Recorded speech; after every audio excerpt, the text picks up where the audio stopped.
Hello. You okay, Stevie? You good? You good?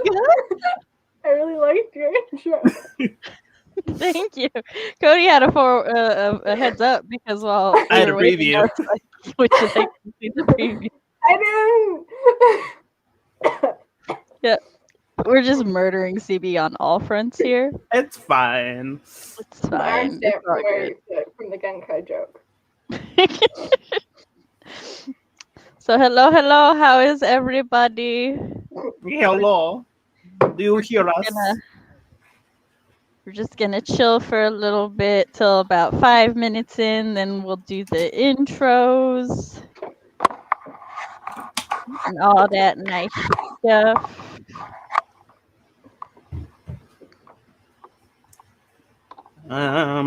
My husband mildly distracted me. Hello. Thanks. I'll try. I had a lot of stuff to do today, or had some. So I didn't do anything. I painted my nails. That was on my list. I bathed. That was also on my list. These things I can kind of do while watching TV. I kind of cleaned my room. I couldn't do anything during my Moonathon because I needed to do note. Let me tell you, having Tabby watch it with me is so much easier because I just have her do all the fact checking or all the reference checking while I'm typing up my notes. So the pausing is far less often. And then I just watched it casually. Well, yeah, sir, I have things to say. I'm like, oh, this is an extended fight scene. Skip. Or this is a filler episode, but it seems kind of important though. Let me tell you, I would just check in and see what's going on, then go to the next 10 seconds. Listen, I made that mistake. I think there's only 4 or 5 legit filler episodes in season 1 that you can just remove from the series and have absolutely no need for them. But people don't understand what filler means, so they'll be like, "Oh, this is filler. That's filler." That list she showed me, and she's like, "Episode 28 is a filler." I'm like, "You mean the episode that explains that one the Starlock is?" And I'm like, "This is more important than half the ones you is required." Look, that list pissed me off. I was like, "Excuse you? What do you mean this is filler? What do you mean that's filler?" None of the Rainbow Crystal episodes are filler. None of them. They're the Rainbow Crystal episodes. They seem kind of important. Just a little important, but it's fine. They're just filler. Hello. If you didn't catch the first one, it's on my channel somewhere. It's titled "Let's Talk Sailor Moon." It might say season 1. After we do 3 or 4 of them, it'll get its own playlist, but we're waiting for that. Yeah, more Moon. But this go around, Cody and I binged R, and CB just finished binging the first one, and next time she'll be more prepared. Next time I'll start more than... Listen, you don't think until you start watching it, you're like, oh, I have 20 episodes. And I have 3 days. I had 39 episodes in a singular day. Yeah, and then you're like, oh shit. Which the math does not add up. Look, that's not physically possible. I calculated, y'all saw my viewing schedule that Tabby and I had set up, and then our cousin was like, he's getting married this weekend, and we're like, so we're gonna have to binge everything Sunday. I put it all on my phone, I was just laying in bed last night, and I looked at it and looked at the clock. I was like, if I started watching right now and didn't sleep, I could finish by 2:00 tomorrow. And I took a nap for 2 hours last night, and that's where I am. I also, because I decided to do all the things, had to squeeze in these. Yeah. So, doing extra. Let me tell you, I can read one of these in under 45 minutes. Yeah, I saw the schedule and was like, all right, cool. I'm already halfway through season 2. I've already watched Crystal. I'll start when they start. I'll be fine. And then I got into a car accident and lost a week and was like, well, damn. I have to watch it all this weekend. Here we go. We were all like, we've got it. We're good with the week before. And then the week before came and life was like, hey. Okay, No. I knew what I was doing to myself. I was like, I'm a procrastinator. I'll put it off. I'll put it off. I'll put it off. And then last night I was like, let's see how much did I put off. So we're about 5 minutes in. Cody, go ahead and introduce yourself. Hello, my name is Cody Keller. I am a gay creator who makes gay shit because straight people have had it too good for too long. I am currently working on my debut novel with about witches and werewolves and shit. I love anime. I'm a big old weeb. I would show you my posters, but there's some not safe for work stuff in there, and we're not trying to get banned. So yeah, come join me on this lovely adventure as we figure out this shit together and watch Sailor Moon. Crystal Moon Power makeup. Bitches. I'm CV Ferrenz, a fantasy writer, author, teenager, and college student, and on my channel I talk about how those three things come together, or rather don't. I am the audience surrogate here today. Yes. So Yes. And I am Samantha, writing mom, Samantha L. Nasset. This is my channel where I talk about writer things, parent things, and writer parent things. I make videos about such things, and on Mondays I host live streams such as this. A lot of times we do writing sprints, but today we're talking about Sailor Moon Season 2 because I wanted to, and they were willing. If you would like to keep up, or if you would like to keep up with all things Sam, you can sign up to my newsletter down below at SamanthaLNasset.com. You can support me on my Ko-fi, and I think that's everything.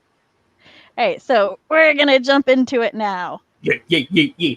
give Sam money. I missed it. I missed my, like, something in my brain went, you have something to say, but I was like, I have literally nothing to say. And I like looked down at my phone, I was like, wait, I know what I have to say. Fox has just called me anime mom Samantha L. Nasset, mother of so many broken anime boys. Listen, none of them are in this anime. So we'll talk about them another time. That's the next one. But for everybody who might be new to or doesn't know what Sailor Moon is a magical girl team anime, specifically the progenitor of the magical girl team anime genre. I assume my co-hosts are tweeting that we are live and such. Yeah, no, I'm just playing like Toon Blast or something. I played Flappy Bird. I still have it on this phone. So, you know. So what we're going to do here today is we're going to talk about the 90s anime, Crystal, and the manga, how they're like, how they're different. I was about to say how they're like, how they're similar. How they're like, how they're different, what we like about them, what we don't like about them.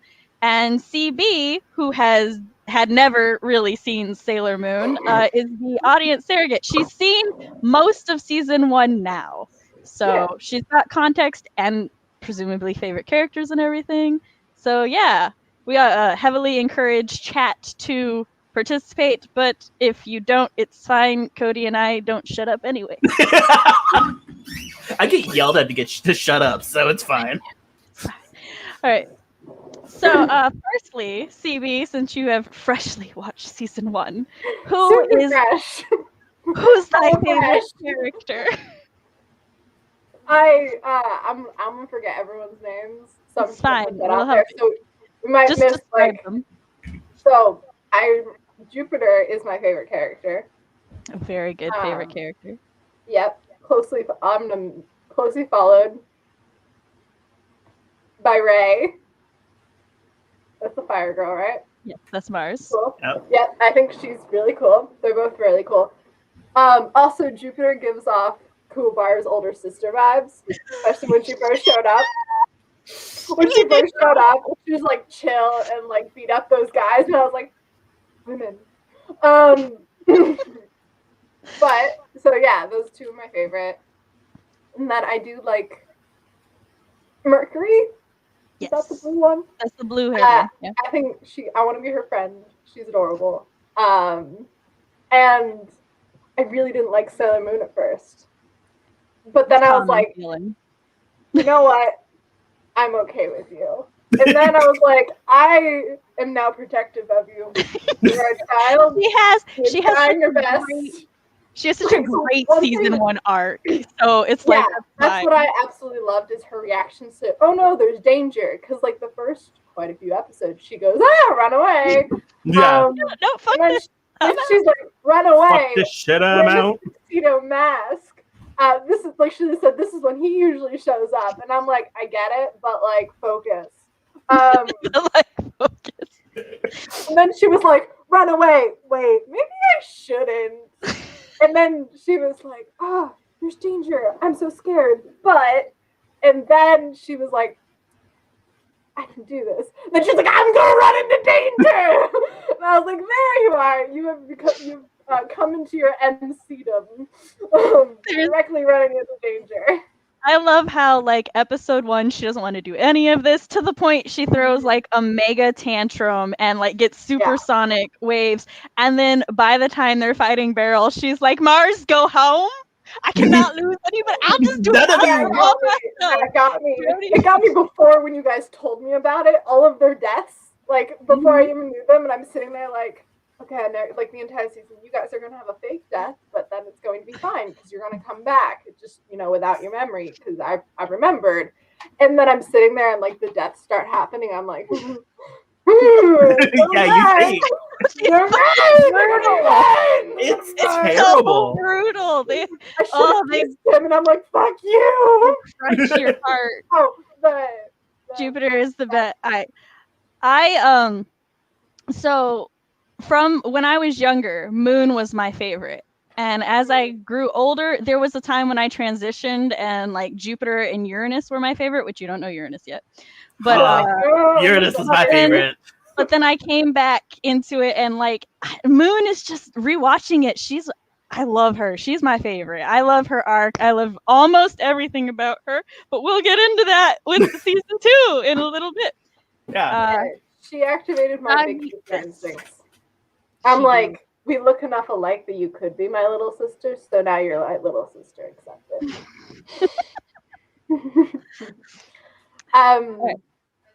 Was there anything that you wanted to talk about with season 1, or are you good to go to season 2? So, I can't remember if we were on the stream or where I mentioned it, but I didn't cry at all, except for one point where a tear escaped down my cheek. In the process of trying to blink back the tears. And that was when the gay guy died. Zoicide? Oh, yeah. I was like sitting there, I was like, I like remembered they were gay, and I was like, okay, wait, doesn't one of them die? And I'm like, I could be remembering wrong.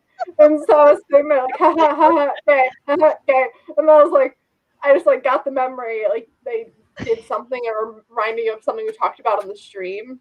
And then I was like, oh, fuck. Everyone with a questionable age difference dies. Yeah. One of them died. Yeah. You got a questionable age difference? You're dead. One of you dead. One of you. When the guy that's with the human girl, when he died, I was like, that's what you get for being a pervert.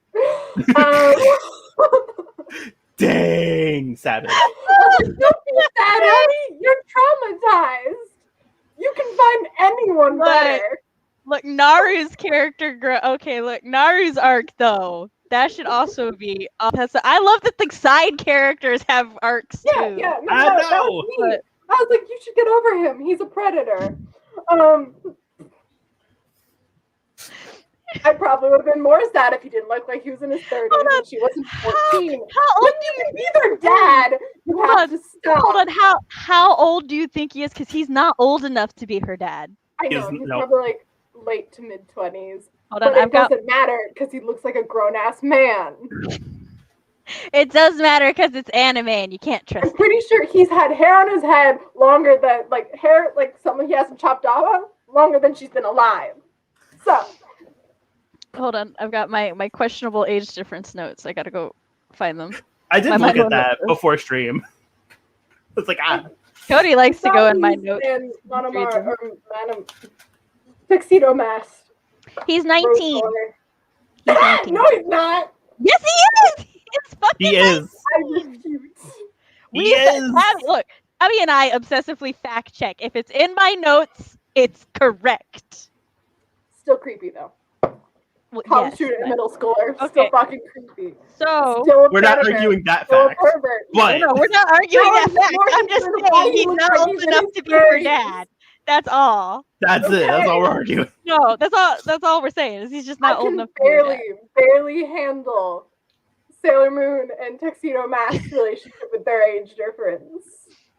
Like, I'm like, it's okay. Just think about it when they grow up. And the fact that they're lovers from, reincarnation, so it's fine. Also, a little thing about that is in the manga and in Crystal, they'll tell you that he's in high school and he wears a high school uniform, and you even see some of his classmates sometimes. But for whatever fucking reason, in the 90s anime, he's still 17, but he's 17 in college. Yeah, and with a job. He goes to my college, and I was like, and also he has a job. He's in middle like school. a whole ass. He's a college student, saves the world, and has a job. They don't confirm in season 1. They don't say that he has a job. They don't mention it. But in season 2, you see him at work. So yeah, I don't know if he got his job during season 2. Right, we don't know when, but okay. So to open up season 2, there's 2 predominant arcs in season 2, and one of them is the Makai Tree Arc, and the other one is the Black Moon Clan arc. Tabby made us presents, and she summed up the Makai Tree Arc in memes for us. Here's meme 1. I understand this arc now. We don't need to talk about it. Meme 2. And the final meme.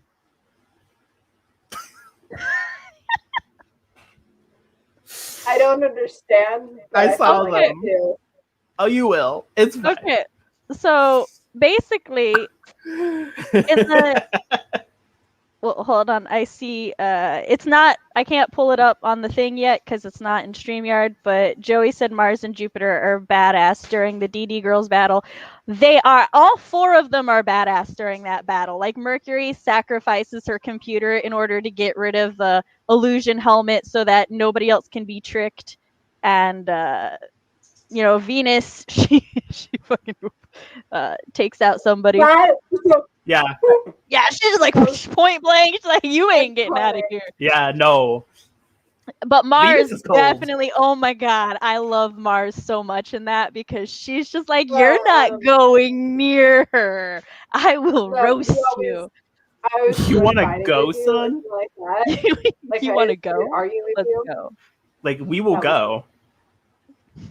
Fox said he's 48, and he's 19, Fox! Oh my god, Fox! No, honey, stop, please. Okay, so basically, in the Makai Tree Arc, what we got is you may know from Yu Hakusho, but Makai roughly translates to demon world, or just demon. Okay, I was like, why do I know that word? Why do I know that word? Why do I know that word? Because of Yu Hakusho. Everything's Makai. Because of other anime, everything's connected.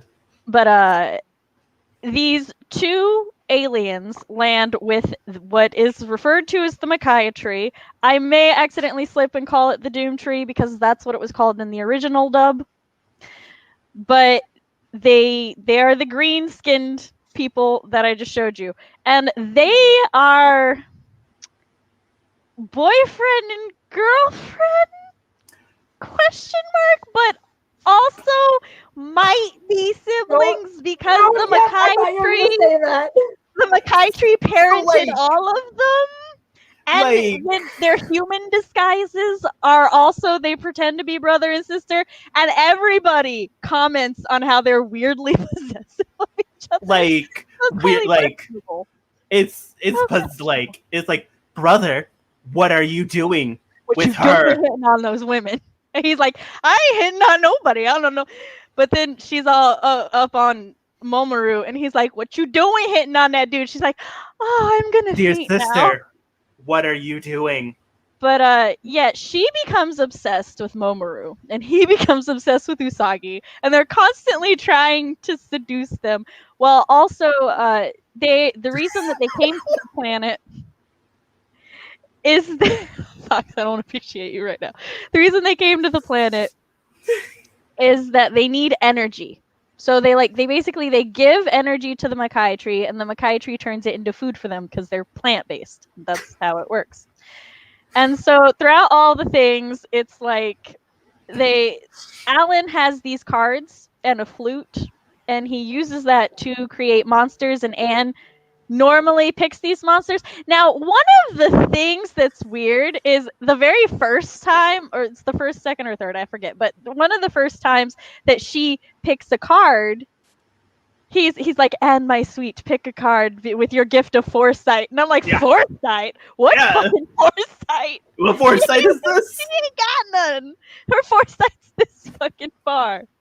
Yeah, exactly. But, now, personally, I find the Makai Arc kind of sloppy.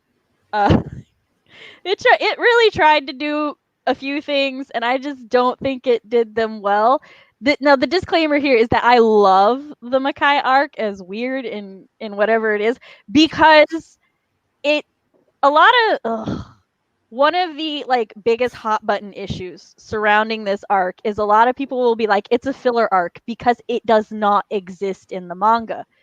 But as we talked about earlier, filler means you can remove it and you don't lose anything. If you take out the Makai Tree Arc, you have no idea how they get their memories back. You have no idea how they rebonded. You're just, it's like, you don't know how they got their new attacks.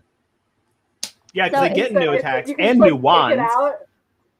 You can take it out, like the arc. And I was like, so it's a filler arc. And I was like, so most seasons in Supernatural. I was like, that's me. Don't say that. You like Supernatural. I was like, no, that's not true. It also just hit me. Explaining this arc to someone who doesn't watch anime or doesn't understand is really weird. I was just like, wow, this is a weird arc. Most manga to dang. it just hit me like, wow. But now with that cutting out Sully as you were explaining it, plus the fact I have no idea. Now the other thing is, a lot of people will be like, it's not in the manga, and so the author had nothing to do with it. That's not true. She had a hand in the anime from seasons 1 to 3. It was not until season 4 that Sailor Moon had grown so much in popularity, she did not have time to help in the anime anymore. So she had a hand in the Makai arc. But, it was just a little sloppy.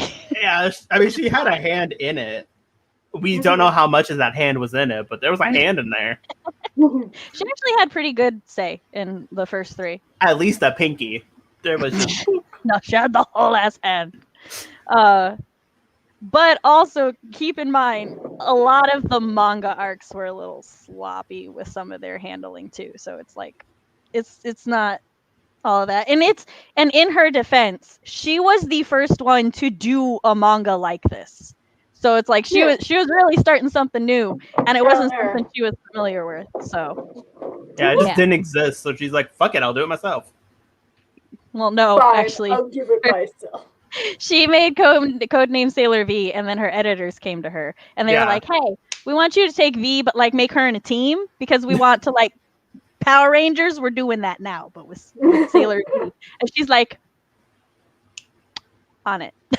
I got you. Cool. Don't worry. Don't worry, we got this. But that's also why, sometimes when you get to some of the plots, a lot of the Guardians will kind of disappear, and it'll only be Sailor Moon, and then the Guardians come back in an afterthought. Yeah. But yeah, no, she was really hands-on with the first 3.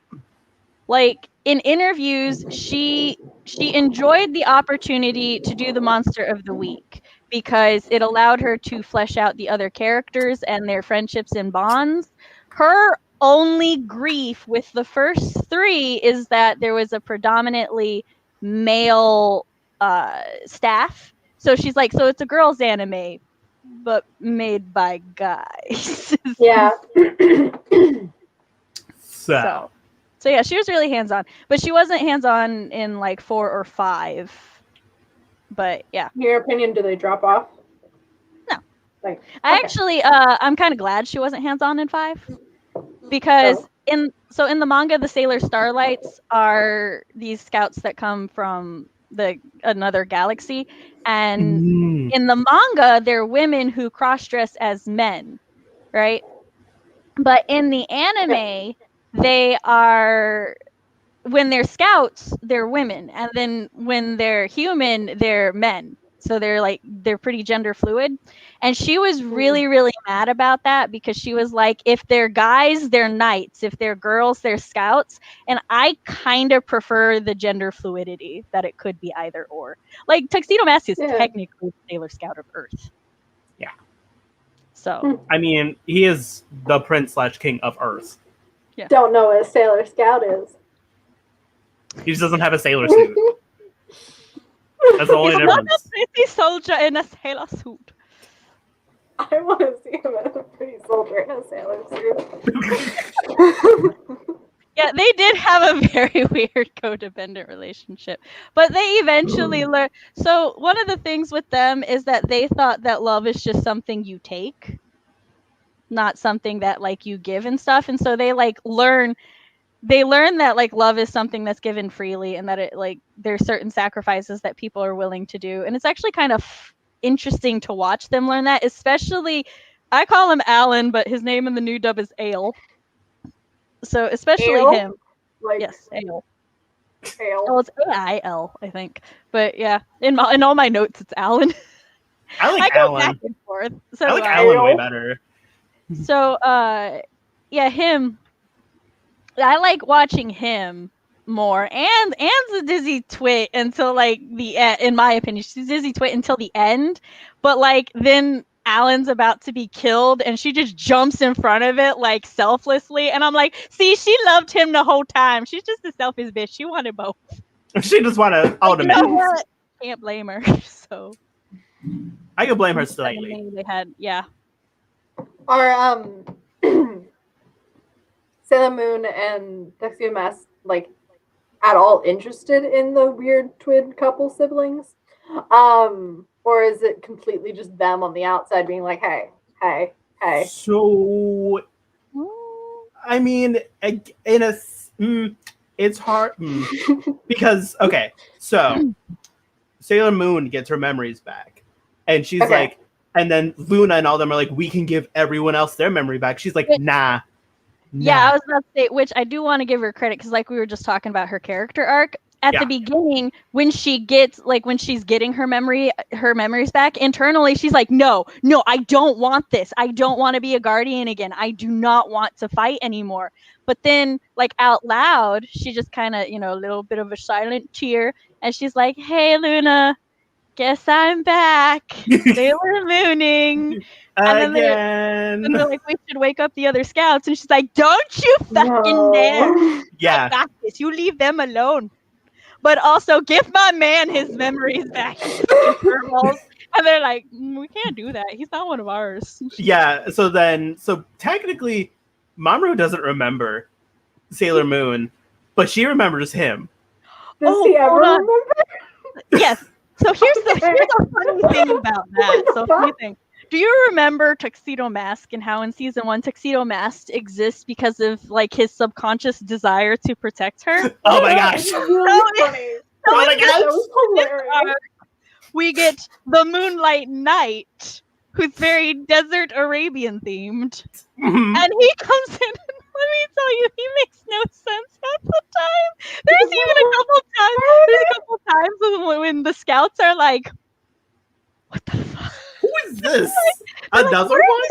Saying? That made no sense." And I'm like, I swear he just comes in to say pretty things, and he's like, haha, I'm here. I've protected you. But also he has a sword, and he does things with it. He also throws white roses instead of red roses because he's all white. Yes. It's still him. Yeah, it's him. When he gets his memory, like when he remembers her, the Moonlight Knight actually has to fuse with him, because he's like, so he remembers you now, which means he can't sustain me, because I'm like, means I gotta go. I got to go. See ya. Oh, he says adieu, which I don't understand why he says adieu. Wait, I'm like, sir, you make no sense. I don't. Is it like the double personality thing in Monomaru, or is it like another person? that is also he's him? like- No. No, they are physically two different people, but it's still him. Because like at first she's like, it's Mamoru again, but then they're in the same room, and she's like, wait a second, they're both here. To which Tabby was like, she just Batman logicked it. Oh, wait, hold on. Have you ever seen So it's whatever kind of that like guy's name is? He's the Sailor Scout of the Earth. He's the Guardian. so They're it's called kind- knights. The men are knights. The girls are senshi. So it's kind of like every time Sailor Moon appears and she transforms into Sailor Moon, Mamoru all of a sudden just turns into the Moonlight Knight at the same time. So Yeah, it's I know like that's- it's like their mutual love connection is just like, oh hey, she's Well, yeah, transforming. We that's- gotta yeah, go. that's We what I gotta was book saying. it. Well, to be fair, so their original names are Ale and On, and they just changed it to Alan and Anne. But yeah, L on and A. I like Ale and On better. Wait, which Ale. one do I like better? Anna? I don't remember. Oh, the twins. yes. The Um, weird twins. Still trying to understand the Moonlight Night thing. It might just be case the stupid. It's magic. But he it's clones magic. himself. I know, and I'll probably understand it when I watch it. Probably. It's Probably when not for a it's while. him as normal civilian, then he like splits when Yeah. he becomes okay. Yeah, So there's a moment where they're like, boing. He shadow clones himself. yeah. Okay, You cool. don't see it though. It's always just off. He just like magically appears and then I vanishes. think that would Yeah. be really funny to watch. It's real ridiculous the first times because you're like, what?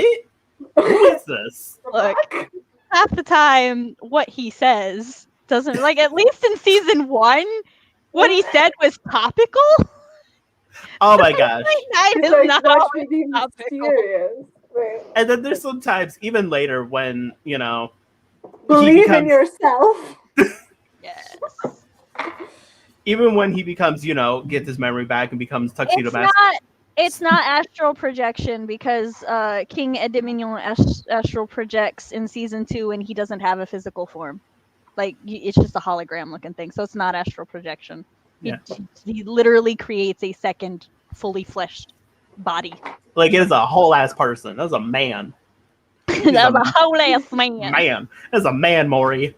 So it's a fairly short arc. It's only like 13 episodes. Yes, it's 13 episodes because Tabby and I finished it the first day that we were. Yeah, I was also shocked. I'm like, wow, I'm like almost done with this arc. What? Like, this arc is real quick. This arc literally exists. And I remember Sam exclusively yelling at me about this arc, so I know I have to watch it. Because it's not filler. I I don't. remember, because I was like, well, I guess I have to watch Right. it now, because it's not filler. So, unless you have any more questions about Ale and On, we're going on. We're moving on. Moving on up Ale. Ale, to help the me Dark understand. Moon Clan. So you're going to Okay. move.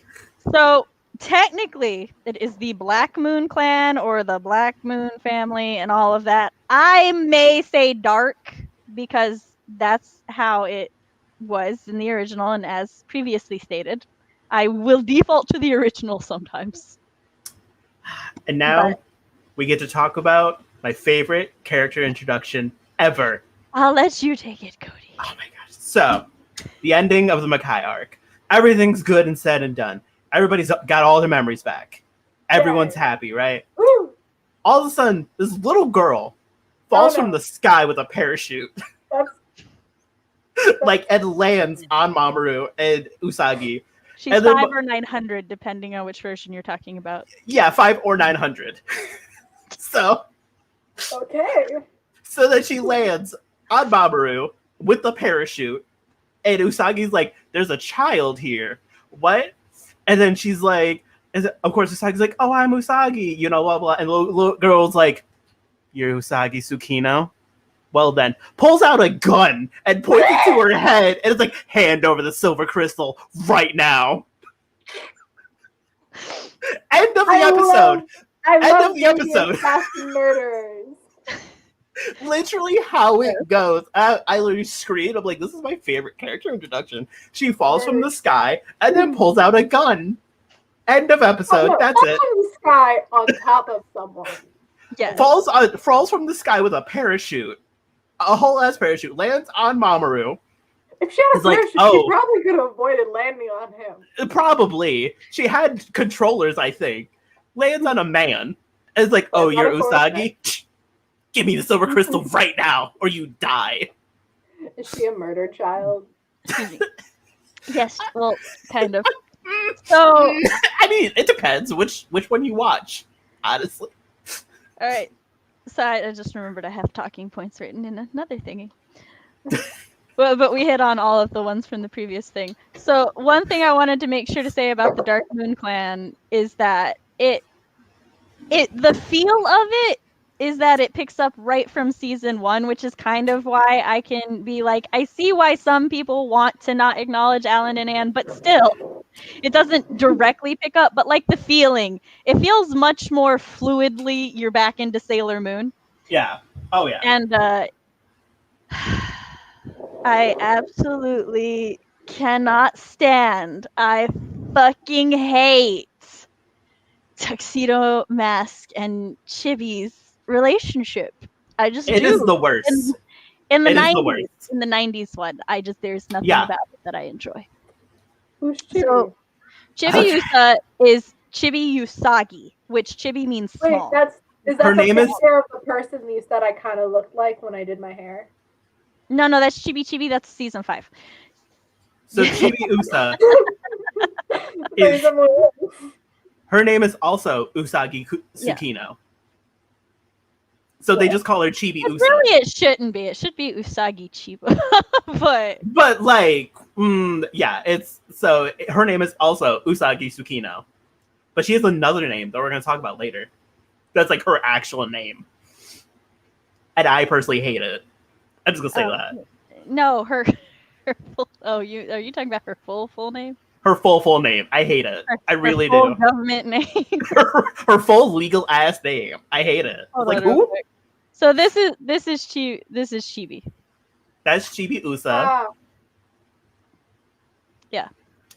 I don't like her in the beginning, but then I learned to like her. Well, here's the thing. Cody was talking about how she falls on something. What she does is she falls on Sailor Moon's head and locks lips. Yes, that's what it was. With Momoru. Granted, Mamoru just got his memories back, and it was like, Usagi, I love you. What's going on? Boom. Not even 5 minutes later. What? This 5 or 900-year-old little girl. The thing is, she develops a little 5-year-old crush on him to the point where, like, at some point, she's all like, yeah, I'm gonna marry him. And here's the thing. His ass just ignores it. He's just like, whatever. And like whenever Usagi's all like, you need to not, small child, this is not funny, this is not okay, he's just like, Usagi, she's a child. And I'm like, sir, that is not how you know. That is not the excuse here, sir. This is not the talking point. And also, just like, everybody fucking spoils her, and I hate it. Like, Usagi has some very like legitimate reasons to be upset with this tiny child, and the child is just a brat. I mean, yeah, she is. She really is. And like, Usagi's just always told, well, you're older. She's just a kid. And me, having grown up 5 and 6 years older than my sisters, I got so tired of hearing that, and I'm rewatching it, and I'm like, this is why I loved Usagi so much when I was a child. I related so hard. I related so hard. And like, but, now Luna P gets used more too in the 90s. Now in the 90s dub, that's kind of where it ends in season 2. Is she just has a little thing. Now this is gonna be a big spoiler, but let me tell you, it's a thing that they smack you in the face with constantly. She's their daughter from the future. Oh, wait. So, remember when we said she's either... I missed something, I think. So, she's their daughter. That's why she fell from the sky. She was time traveling. She was time traveling, so she fell from the sky. And she's either She doesn't 5. recognize them, though. She doesn't know How them. does she have pink hair? Fun story about that. Usagi was actually supposed to originally have pink hair. But they decided yellow would look better on screen. So when they made Chibi Usa, they were just like, Moon genetics, pink hair, It's a red eyes. recessive gene. Yeah. So depending on which one you watch, she's either 5 or 900. Yes. And Hold she's on. also their child. So, Oh, and in the 90s, what? we'll get to that. Sorry. So in the 90s dub, she is 5. She has a Okay. memory. She has a memory with a birthday cake that has 5 candles, and it's confirmed she's only 5 in season 2. But so later on in the series, she gets brainwashed by. Of course, she's Mamoru's daughter. She has to be brainwashed. Listen, this poor man But when cannot catch a she's break. brainwashed, she's brainwashed and turned evil, and then she gets a teenager's body and the most gorgeous dress in all of existence. Oh my god, I love her transformation form. We'll talk about it more later, but now in the 90s dub, like at this point, she knows Momoru's her dad and everything, so she's just like, you know what, whatever. She's going through some trauma things where she's like, nobody loves me, I'm neglected, I'm gonna help destroy the planet. Typical teen thing. it's fine. Mom, you don't understand me. It's not a phase. The problem is, hold on, Wait, we talking about this now? Hold on, it's weird to me how oh yeah, I've come Oh, out. we started at the gate. Okay, dang. Okay, I thought we were gonna say that's a later. Nope. It's Okay. weird to me how Chibiusa has a crush on Mamoru, but it's also just weird how she didn't know. Yeah, right?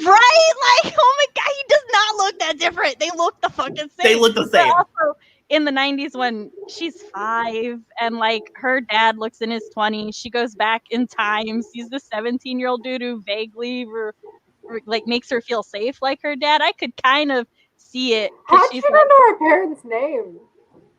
Because in the future, their names are King Edimignon and Neo Queen Serenity. Not Edimignon. Yeah, that explains it.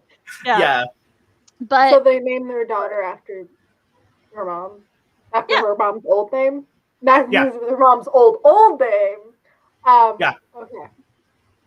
yeah, I mean kings do it all the time. Why the fuck not? Yeah. I just confused. But So this is the only part of the show where I'm like, ugh. I like her later. I still can't stand her in season 2. Yeah, I think yeah. that's a trope that happens where the kid comes back and has the hots for one of their parents. I do actually think it is a trope. I And don't hate like hate it. so much. Oh, It's But weird.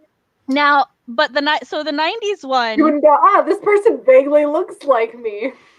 Now, see, in the 90s one, you're like, that's kind of weird, kind of gross, but at the same time, you can like, there's a sense of disbelief. you can put it in a box because it's mostly just before she knows he's her dad, and it's just he makes her feel safe. She's 5. She also doesn't really understand what she's saying when she's like, I'm gonna marry him. Then we go to Crystal and the manga. I hate this. I hate this. I've been dreading this conversation. As y'all may know, I binged the seasons and I read the manga the week/day before. Like I read these bitches today between the hours of 3 and 6. So they're really fresh in my mind. Now, Crystal stuck very, very, very close to the manga. I think they only changed 3 things, and that's it. So, and one of the things they kept is that now Chibiusa and Momoru. But I will also disclaim, Crystal / manga Momoru is not the same as 90s Momoru. They are two completely different characters. They's different mans. Crystal / manga Momoru is too pure for what they do. This poor boy needs to be in a different manga. He really does, though. That's the problem. So the entire time, he's actually building a father-daughter relationship with Chibi. Every time she cries for her mom and stuff, she clings to him, and he takes care of her. He gets visions whenever he touches her and stuff, and he just feels really protective of her. And then Usagi's over here getting a little weirdly jealous every time because she's like, you only care about her and this. But then she'll have some self-reflecting moment where she's like, I'm being irrational. I'm being so stupid. Why am I jealous of a toddler? And you're like, why are you jealous? But you know what? You're 14. Good question. Yeah. You're why 14 and you're self-reflecting. It's fine because you're working on it. You and your man have been through a lot, But then But then she becomes the teenager. Do you want to show off the teenager with the great dress? I'll show that later. Okay, And- will we talk about her more? And so like she becomes the teenager, and she's like, you know what, wise man? There's only one thing I want. And he's like, you can have whatever you want, darling. And she's like, I want the love of my life. And No.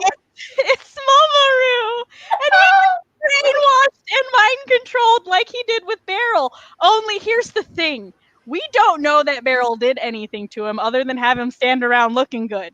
Yeah. She full on mouth kisses him twice.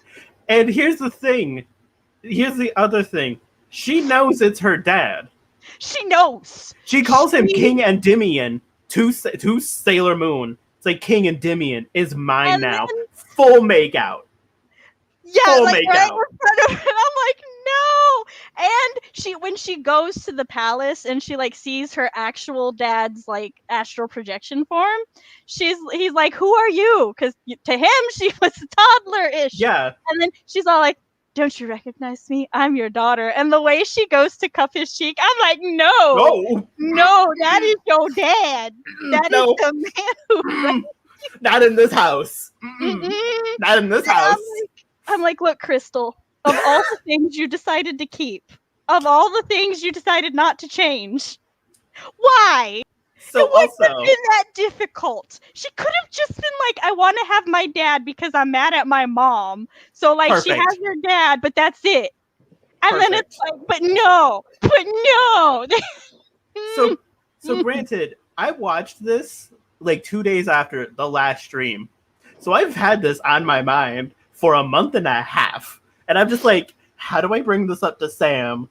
How do we talk about this? But also, are we going to talk about it? Because, like, I kind of don't want to, but we have to. Because then I'm like, let me watch, the 90s. Maybe it does it too. It handles it a whole lot better. But I'm just like, ma'am. They pretty much just take it out. It's only that, like, one thing. Yeah, it's just like, it's just like, oh, no one loves me, blah, blah, blah. Yeah, which... I'm all alone. Which, like, honestly, as a teenager, mood. That way, that's fine. Yeah, I this is acceptable, But- not the other one. Also, like... Oh, not that one, but, well, here you go. But This- also, like, look at her. What the fuck? fucking want that dress, yo. I want that dress. I want that ribbon that flows This is behind very her. Crystal. She's And her name is Black Lady. yes, be- a wicked lady in the original 90s stuff. Because Chibi Sorry. Usa's Still name. trying to process back. She's like, my dad's a snack, and I'm like, So I'm gonna blow the fuck out. So I'm gonna respectfully disagree because, and here's the thing, the root of her issues and the root of everything was that she felt like her parents didn't love her. She felt like she was useless. She felt like she fucked up. She felt like it was her fault that her mother is crystallized and dead. So it would make What? Oh, we'll get into it. a little bit. What? We'll get into it. Don't worry. So for me, it's a more satisfying ending to the arc that her parents are the ones who bring her out of it. Like, I think it's kind of fucked up that the only way to have brought her out is for Sailor Pluto to have died. And I really think it's a more fulfilling arc for the root of her issues to also be the closure. To her Also, we issues. meet a new Sailor Scout. Also, any arc that has a daughter lusting after her daddy and making out with him in front of her mama just to spite her is a no for me. It's a no. No. It's a no. It's a no. It's a no matter what. It could be done. It could be crafted No, it can't be so done. great. It could be No, it can't. perfect. The moment that happens, I'm out. Mm-hmm. Like, and like gloating about it too. She isn't even. It's not even like a small thing. She is straight up gloating to Yeah. her mom. It's like, I have him. He's all mine. He's the love of my life now, baby. And it's just like, no, stop it, stop it, ma'am. It is gorgeous. Oh, that's okay. CB's only seen season 1, so she's here with you. Yeah, it's fine. Yeah, she's the audience surrogate. She's her face is just your guys' mood. It's fine. So yeah, while we drop bombs. The reason that she comes from the future is because in the future she was like, in both versions, she was bullied slightly and felt like she had something to prove. So she went to get the Silver Imperium crystal. Now in the 90s one, it just vanishes. In the other two versions, they just don't she can't use it. She can't power it because she doesn't know how. She has it on her, on her person as a necklace. She just can't use it. Yeah. She don't have the moon power. She don't got that moon power. But yeah. So my mind went blank. So she goes back to take something that eventually ends up. Oh, there's a lot that happens. And she doesn't. Yeah. Well, when she takes it, she. Every time travel movie ever. No, when she takes it, it happens to be the same day that they are invaded by the Black Moon Clan. And her mother, in both versions, leaves the safety of the palace to go find her and ends up wounded and encased in a giant crystal thing. Which they call the Silver Imperium crystal in both the manga and crystal. But I'm like, how is she encased in the Silver Imperium crystal if it's like this big? Chibiusa has it, because Chibiusa has the Silver Imperium crystal. Yeah, it's on her person. We see it. But also in Crystal and the manga, when Sailor Moon is fighting Nemesis, the entire palace lights up like it's the Silver Imperium crystal. So I'm like, does Neo Queen Serenity just like create the palace out of Imperium crystal? Is this what's going on? And also, so Chibiusa goes back in time, but also bear in mind she's been raised on stories of Sailor Moon. Yes, in both. She's been of the invincible Sailor Moon. She wasn't told Sailor Moon's her mom, but she was, for some reason her dad was like her dad would tell her bedtime. Yeah. Yeah, would tell her bedtime stories of the invincible, incredible Sailor Moon. So Chibiusa's like, I have to go back in time and get Sailor Moon. I have to go get Sailor Moon to save my mommy. So she goes to a new Sailor Guardian that we get to meet. Her name is Sailor Pluto. She's great. I love her. Ooh, she is. I love her. And Sailor Pluto gives her a little robot ball that's like Luna's head. No, that's not true. It didn't come from Pluto? No, it came from her mother. Oh, it did? Okay. So, anywho, so Chibiusa comes in with this little cat head. That's Luna's cat head, but it's like a giant robot. No one compares it to Luna's head, by the way. That's not true. Okay. Shingo does. Shingo says, Luna, it looks like you, and Luna gets offended. Oh yeah, that's okay. See, this is why Sam's here for fact checking, as I dispute shit. So, because Chibiusa's like, I have to go, and there's a rule. There's this very sacred, special rule that no one's allowed to go back in time or go through the door of time. That like one, there's one person who guards it, and it's Sailor Pluto. Why don't you lock the door?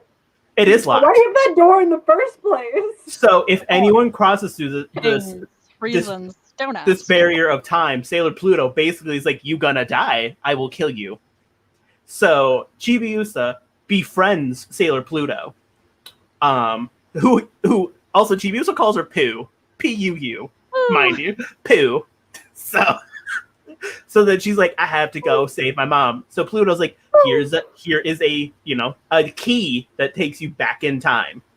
You cannot use it though. She steals it. Oh, she does steal.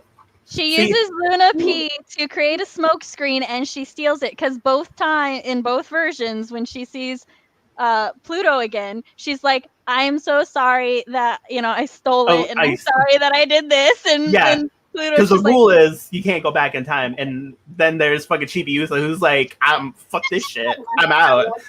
Smoke screen, steals the key, and runs back in time.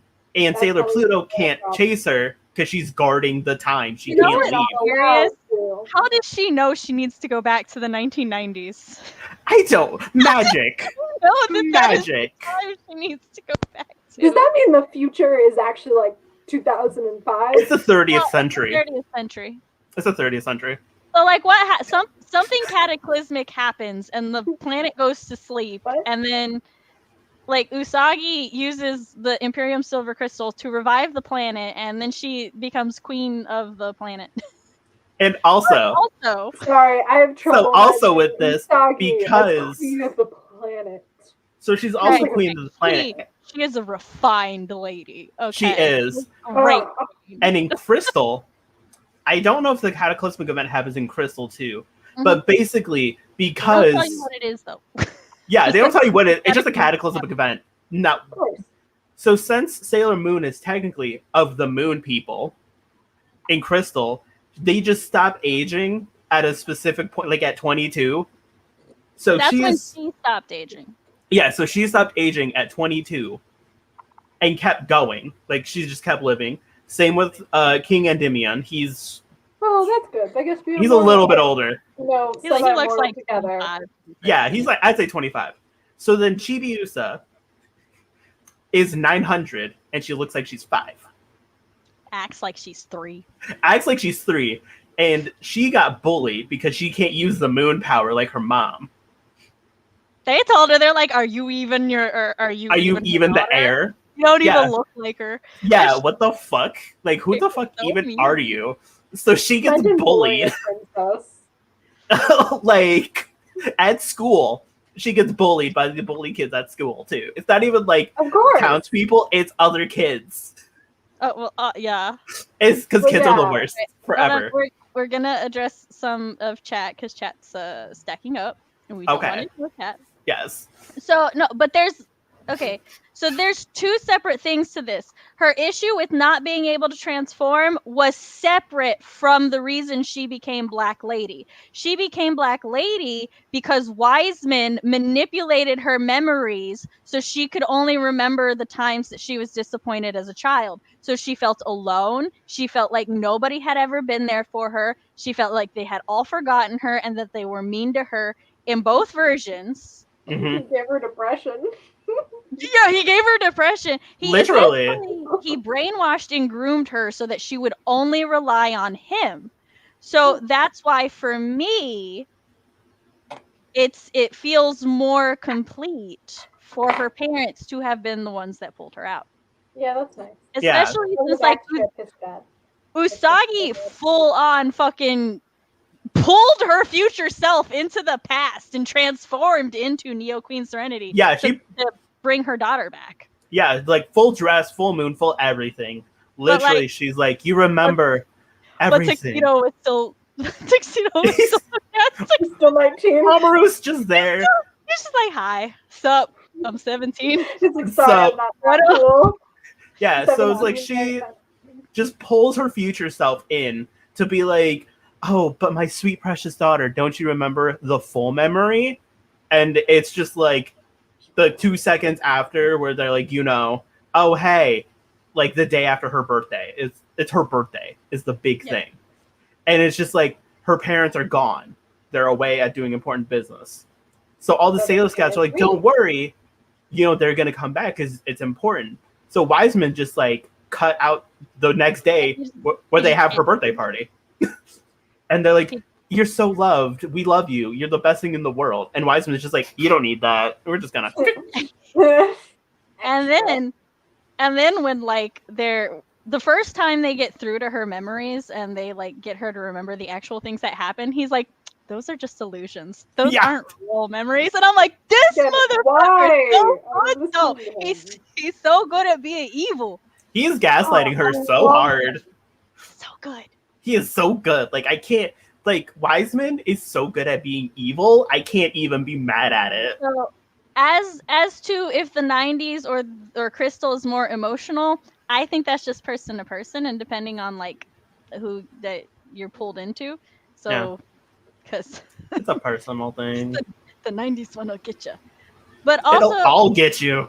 I do agree that I like how she obtained her transformation better in Crystal. Like that Yeah. part, like if her parents could have helped her not be Black Lady anymore, and then Pluto dies and she transforms from that would have been fine. Yeah. Me and Tabby. Tabby will like look up the resources. She like downloaded some books to make sure that we had our info. Listen, that's what I just. It's always 2005. Yeah, the future is always 10 years ago. Look, those motherfucking bad guys, they just do what they want. They're like, you can't. Cody, that was 16 years ago. Whatever. Shush. I'm not good at math. I'm gay. I'm not good at math. Thank you. Appreciate it. Hey, that like button. We like the like button. There was something Still else. processing my dad's hot. Oh, there's a lot more to this too. We haven't even touched the main bad guys. Oh, yes. So, and to be clear, I just want to put it out there. I do not dislike Crystal Season 2.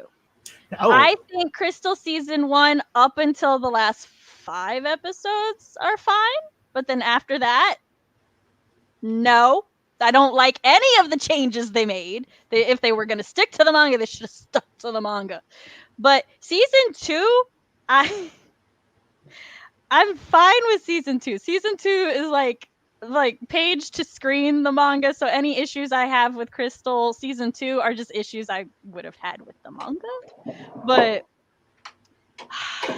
Zamond and me, we always gonna have our roller coaster.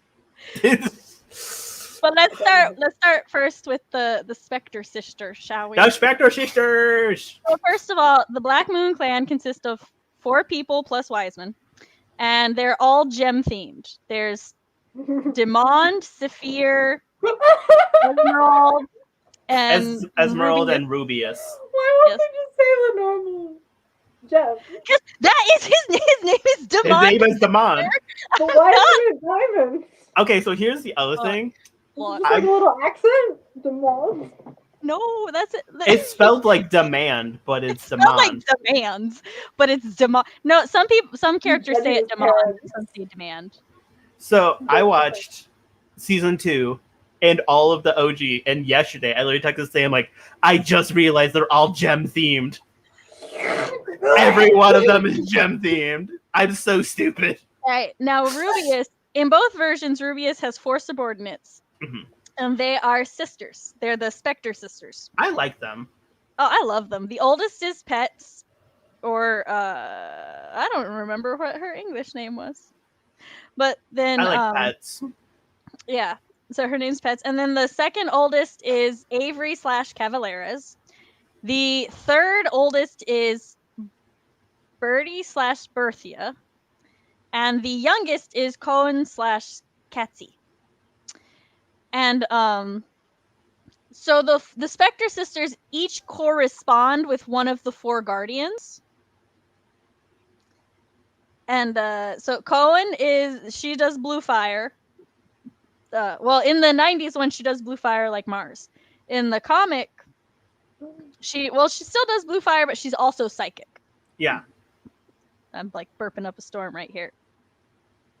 Isn't Prisma, Mars thank also you, Joey. psychic? Say that again? Isn't Mars also psychic? Yes. Mars. Yes. Well, that's what I'm saying. In the manga, she mirrors her in both psychic and fire. So the Spectre Sisters mirror the Guardians. Yes. In various ways. Yes. Cavaleras / Avery is Venus. Birdie / Berthia is Mercury. And then Prisma / Pets is Jupiter. Yes. And also Berthier also plays chess. Yes. Just like our main girl, Mercury. Well, no, hold on. So the 90s and Crystal, or the 90s and the manga, handled the sisters drastically differently. Like, they are not the same at all. And I'm going on the thing here. I don't like one over the other. I like both of them. I think they're both interesting. That's one of the things I like about adaptations, is I just like to see new ways things are handled. Mm-hmm. Now, in the 90s one, the sisters are all eventually refreshed and therefore rehabilitated, and they become like members of society. Now, Cone and Ruby, I hate 90s Rubius. That gaslighting, abusive, toxic motherfucker. I hate him. I love looking at him, but I hate him. He's so pretty. But I'm just like, sir, don't open your mouth. Just Rubius. You cannot. How did you know who I was talking about by just saying I hate him, but I like looking at him? But oh, because you heard the sexist talking. Yes. So like Cone in the 90s, when Cone has a thing for him, and he takes advantage of that. And he gaslights her and stuff. Yeah, right. And eventually at some point he's like, well, you're useless to me now, so here's a bomb, blow yourself up. Yeah, literally. It's like you're not used to me anymore. And so they're all like dispensable to him and stuff. So, but the scouts, they save them. They become members of society. It's actually kind of cool because at like some point some shit goes down, and Cone actually like calls Usagi, and she's like, "Hey, so Sailor Scout things y'all might need to know to go to do us a favor." But in Crystal and the manga, they're still his subordinates, but like I love Rubius in Crystal in the manga. My god, he's my favorite like in the season. I just love him so much. Now while he still sees them as expendable, they also see themselves as kind of expendable because they're like, that's just what it is. We're soldiers in an army, so there's going to be casualties. Yeah. So like this is war. So Cone fights Mars, and she like traps her, and Moon murders Cone, and then Rubius kidnaps Mars. Yep. And that's just what happened. Say it again. There's two new names. Okay. So Cone fights Mars, traps her in a fire bubble. Moon kills Cone. Rubius comes in and kidnaps Mars. So another difference is all the girls just get kidnapped one at a time. Well, not all of them. Most of them. Mars, Jupiter, and Mercury all get kidnapped after each fighting their respective girl. Also, in Crystal / the manga, Rubius and Avery are a thing. Are they a thing? If you pay attention when she's sitting there talking to her sister spirits, because at this point her 3 sisters are dead and she's like channeling them because that's one of her powers. Mm-hmm. He comes in and he kisses her on the back of her shoulder, and he's like, "Oh, are you channeling your sisters? Don't let me get in your way." And he is so fucking cute. And then he's like, "So we gotta go like after Venus," and she's like, "I know, I don't want my sister's death to be in vain." And she basically, I do remember this. She's just like, "As long as you do what Prince Demond wants, that's what we do." And I'm like, I forgot about this. I also forgot about that. It's been a while. You're actually humanizing the villains. You're making me feel. No, Rubius needs to be humanized. He's great. But only in Crystal. Only in Crystal. 90s Rubius. 90s Rubius deserves every little thing that happens to him. He deserves what he got. He does. Now, Esmeralda. Bye, Heather. Goodbye. The name. Kinda, yeah. So, oh, yeah. Oh, I love that fight in the 90s anime. Yes. Yes. It was a good one. So, one thing I hate about Esmeralda is just a me thing, is every time she enters or leaves the scene, she does a woo! No, but I love the Noble Woman laugh. I was that so can sad. be hilarious or awful. It's like great the first few times because she views herself as like the most beautiful and noble woman, so it makes sense. But when you hear it 15 times in a night, every time she enters and leaves, like every time in the new one, she doesn't do it the same way in the new one. In the new one, she just laughs, but in the old one, she literally did the Noble Woman laugh, and it was like, yeah. I missed it so much, Cody.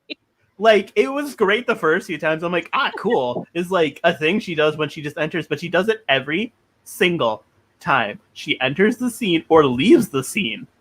Not either or, both.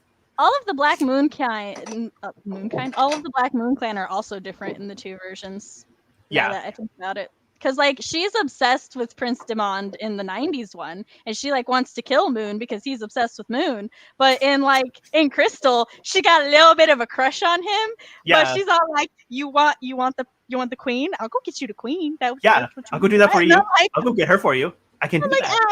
I could Joe with this Esmeralda. But that's another thing that like Esmeralda's sitting there and she's watching Demond watch his hologram, and then Rubius comes up behind her and gets her in a headlock, and he's like, "Hey, what you doing? You spying on him?" And she's like, "Oh my god!" And I'm like, "This is such cute little like playful banter."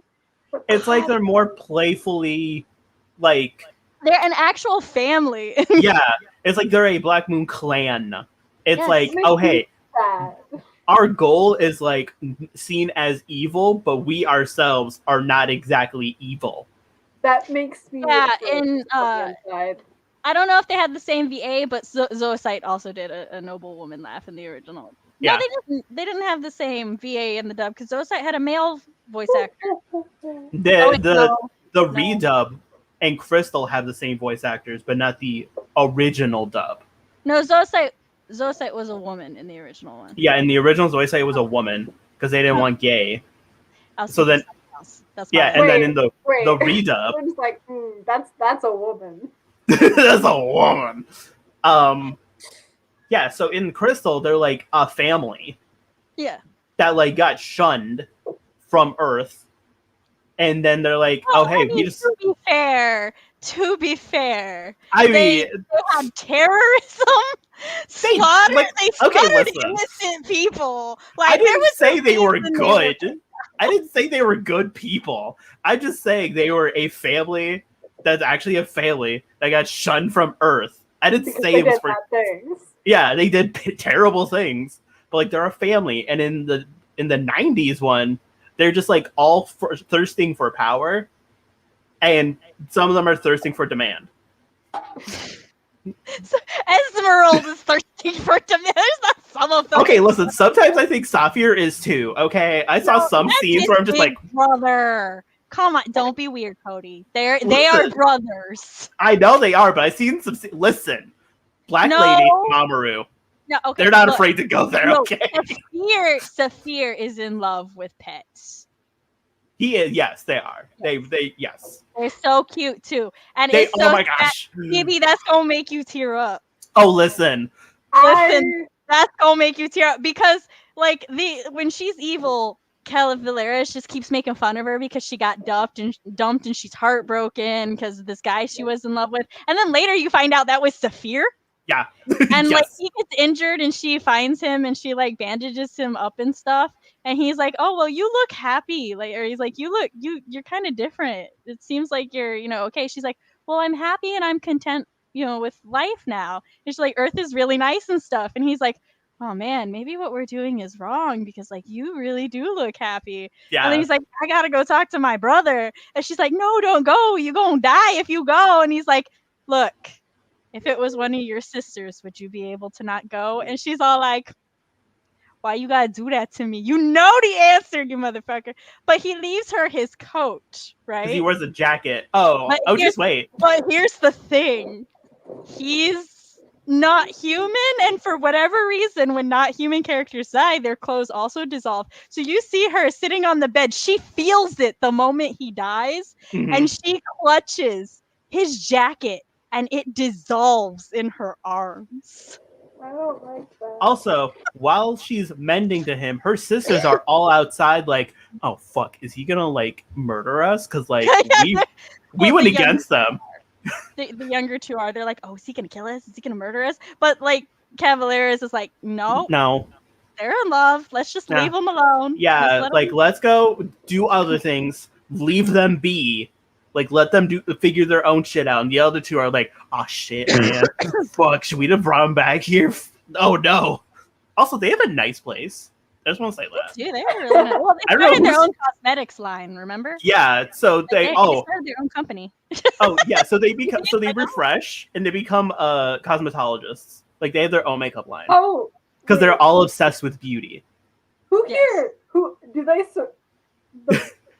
I forgot all the names. Yes. The bad guys. The Spectre Sisters or the Black Moon Clan? The Black Moon Clan. Okay. Yes. Yes. Yes. In both versions. Yes. Cool. One is a lot more dramatic than the other. The Spectre Sisters, do they all die or they get refreshed? No, they all. Well, in the 90s when they all live, In the other one, they all die. But in the other one, they pretty much just exist to be bad guys, and then they die. Yeah. They don't really have more characterization. So Yeah. Okay. you won't, And then you won't be sad when they die in the other one. yeah, in the 90s, they also pick on each other. It's like, oh, you're getting so old and wrinkly and ugly. Man, no wonder men don't like you. Fucking Cavalera is picking on Pets every time she's Yes! eating cake. She's like, oh, that's why your man left you because you fat from eating cake. And Pets is like, what? And she drops the whole cake, and then I get sad. Yeah, listen, I got something. And then Good. there was a fight scene, and like I think it was Kaon and Birdier, and they both in the middle of a fight scene were reapplying their makeup. In the middle of the fight, like you're gonna pay for this ruining my foundation. yeah, they got punched or hurt Man. somehow, and both of them are like, "Oh my fucking god! Also, I swear." what You're kind gonna of makeup die. are you wearing that comes off with a singular punch? 90s makeup, okay? 90s. So Are you guys look, supposed to be like magical and shit? Cone is iconic though, because like the first few times you see Cone, Sailor Moon's all like, I'm Sailor Moon and this and this and this, and Cone's like, You're literally applying her makeup, like, And why do oh, I I'm care? just so that are bored. just like, I want to say whatever, I something. don't care. Go ahead. So every time that Usagi it would be like, I'm Sailor Moon, in the name of Moon, I'll punish you. In my head, it went, I'm Sailor Moon, in the name of Moon, in the name of the moon, screw you. I don't know why, but every time I'm like, screw you. She doesn't say that, but she should have. She should say, fuck you. I always hear Oshiokyo because that's the Japanese one, and I watched the sub for a very long time. But And it's also very funny because in the beginning of each episode, there's like a little recap of what's going to happen. And at the end, she always says, in the name of Moon, I'm going to punish you. And some of them, I think she has to fight in the fight with Black Lady. She's like, in the name of the moon, I'm not going to punish you. Or in the name of the I moon, don't I'm going wanna to punish find you. you. Yeah, like she changes it up sometimes. And I'm like, I'm ooh. going to do this thing. It's like, no, we don't want to fight you. In the name of the moon, we're not going to fight. I like when oh shit, who is it?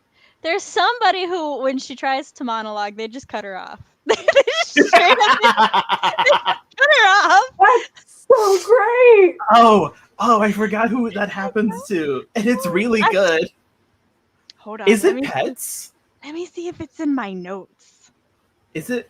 I want I to have say to it's load one my of the notes. I've got inspectors. 21,000 words of notes. I know someone. It happens every time, and it's always funny. They didn't recognize Tuxedo Mask for a very long time. You know.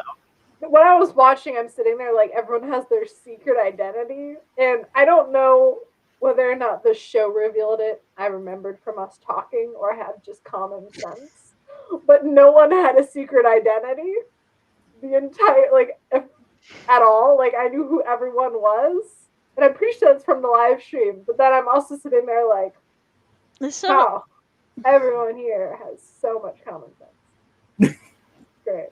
And yes, I understand the Sailor Guardians, whatever. The Guardians have the the magic. magical power of don't look at my face. Masking.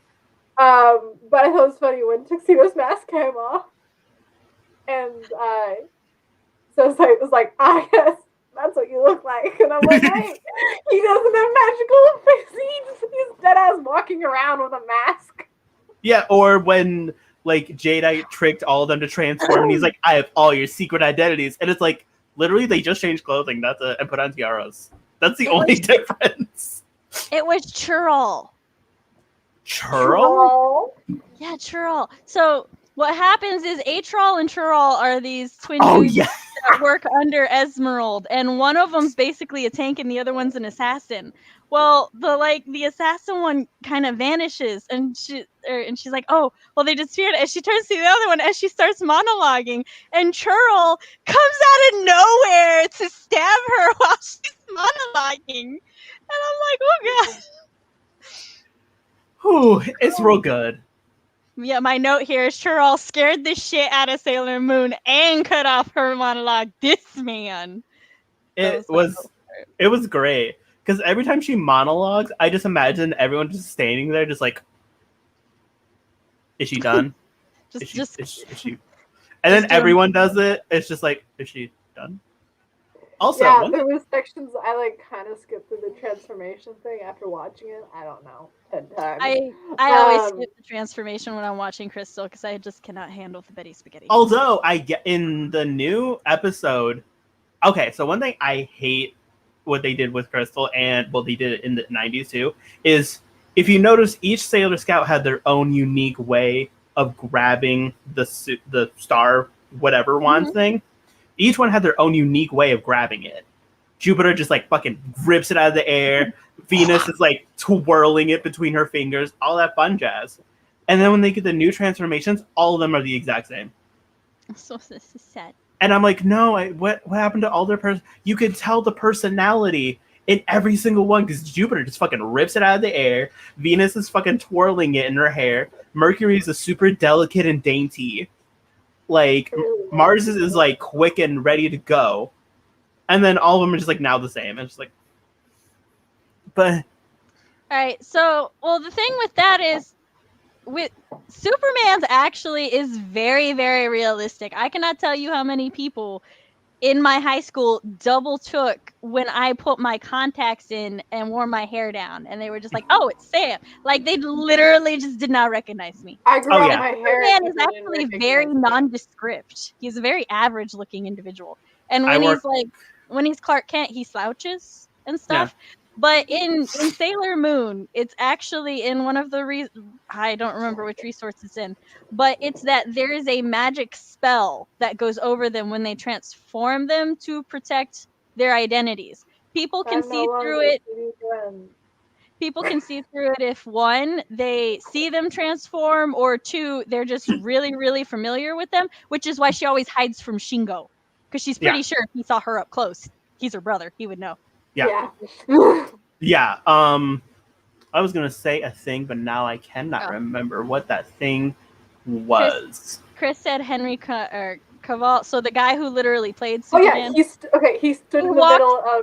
He walked around New York and nobody recognized him. Yeah. So. I literally put on glasses and cut my hair, and when I walked into work one day, and everyone thought I was a whole new employee. Like no one knows me. It seems really disappointing.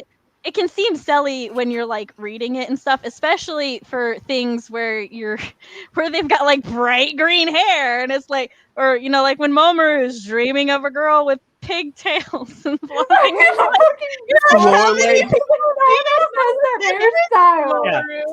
length blonde hair with buns on her head. And if only he knew a girl, he would call Bunhead.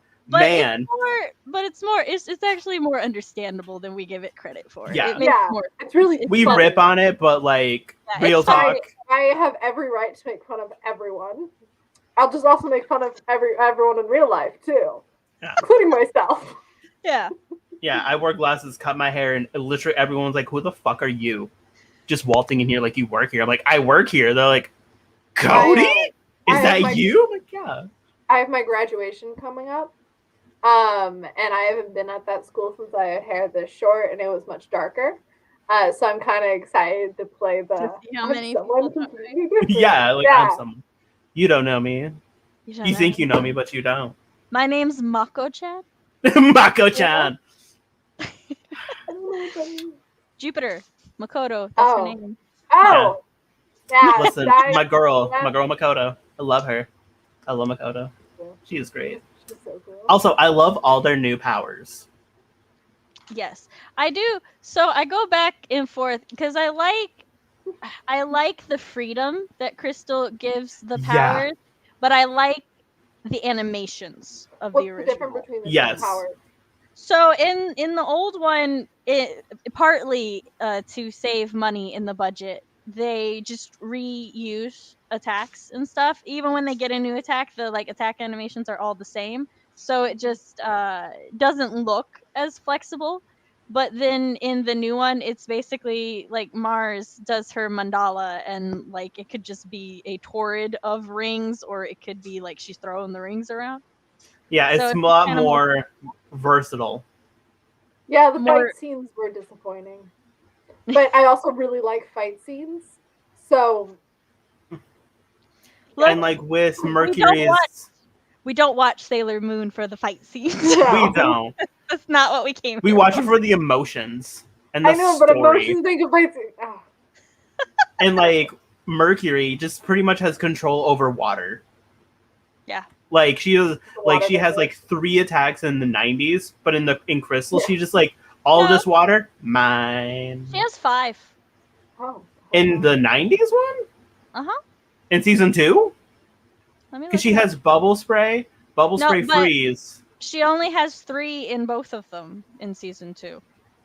Yeah, that's what in Crystal it's like she's like I have control over all water, where in the 90s it's literally just bubble spray freeze, and then aqua shine illusion.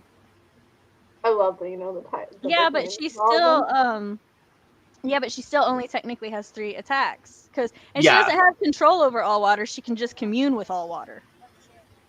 What's the difference? It's a lot more flexible is what we're trying to What's say. the difference between controlling water and communing with water? Like if she goes to a river, she can't just tell the river to jump out the river. What can Which- She can't force the river to jump out. She has to ask Yeah. it very nicely. Yeah. That's what I'm asking. River, would you like to please jump out? I need Please. help. Use some nice stones. But see, there's Shine Aqua Illusion and Shine Snow Illusion, and Aqua Illusion is from like the 90s, and Snow Illusion is from Crystal.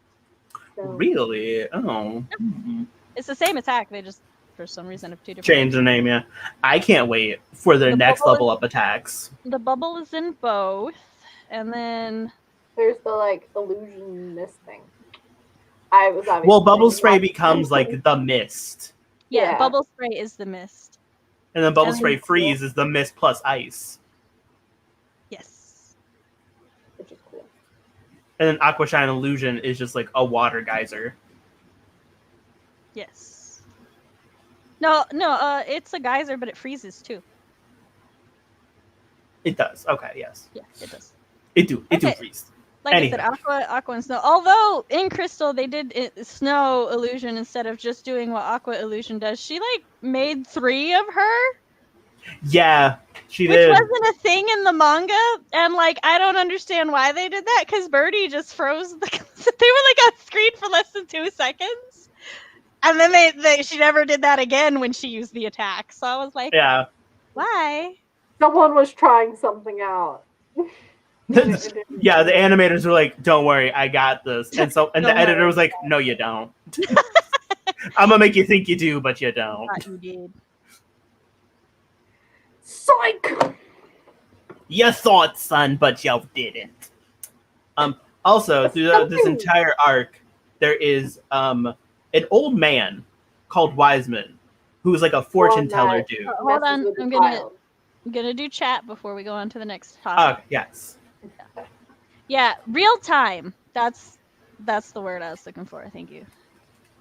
I'm running Yeah. on 2 hours of sleep and a migraine, so I Damn. appreciate any and all word suggestions. From what I remember reading about the 90s anime was the goal to convey grace and beauty and was never to be DVC.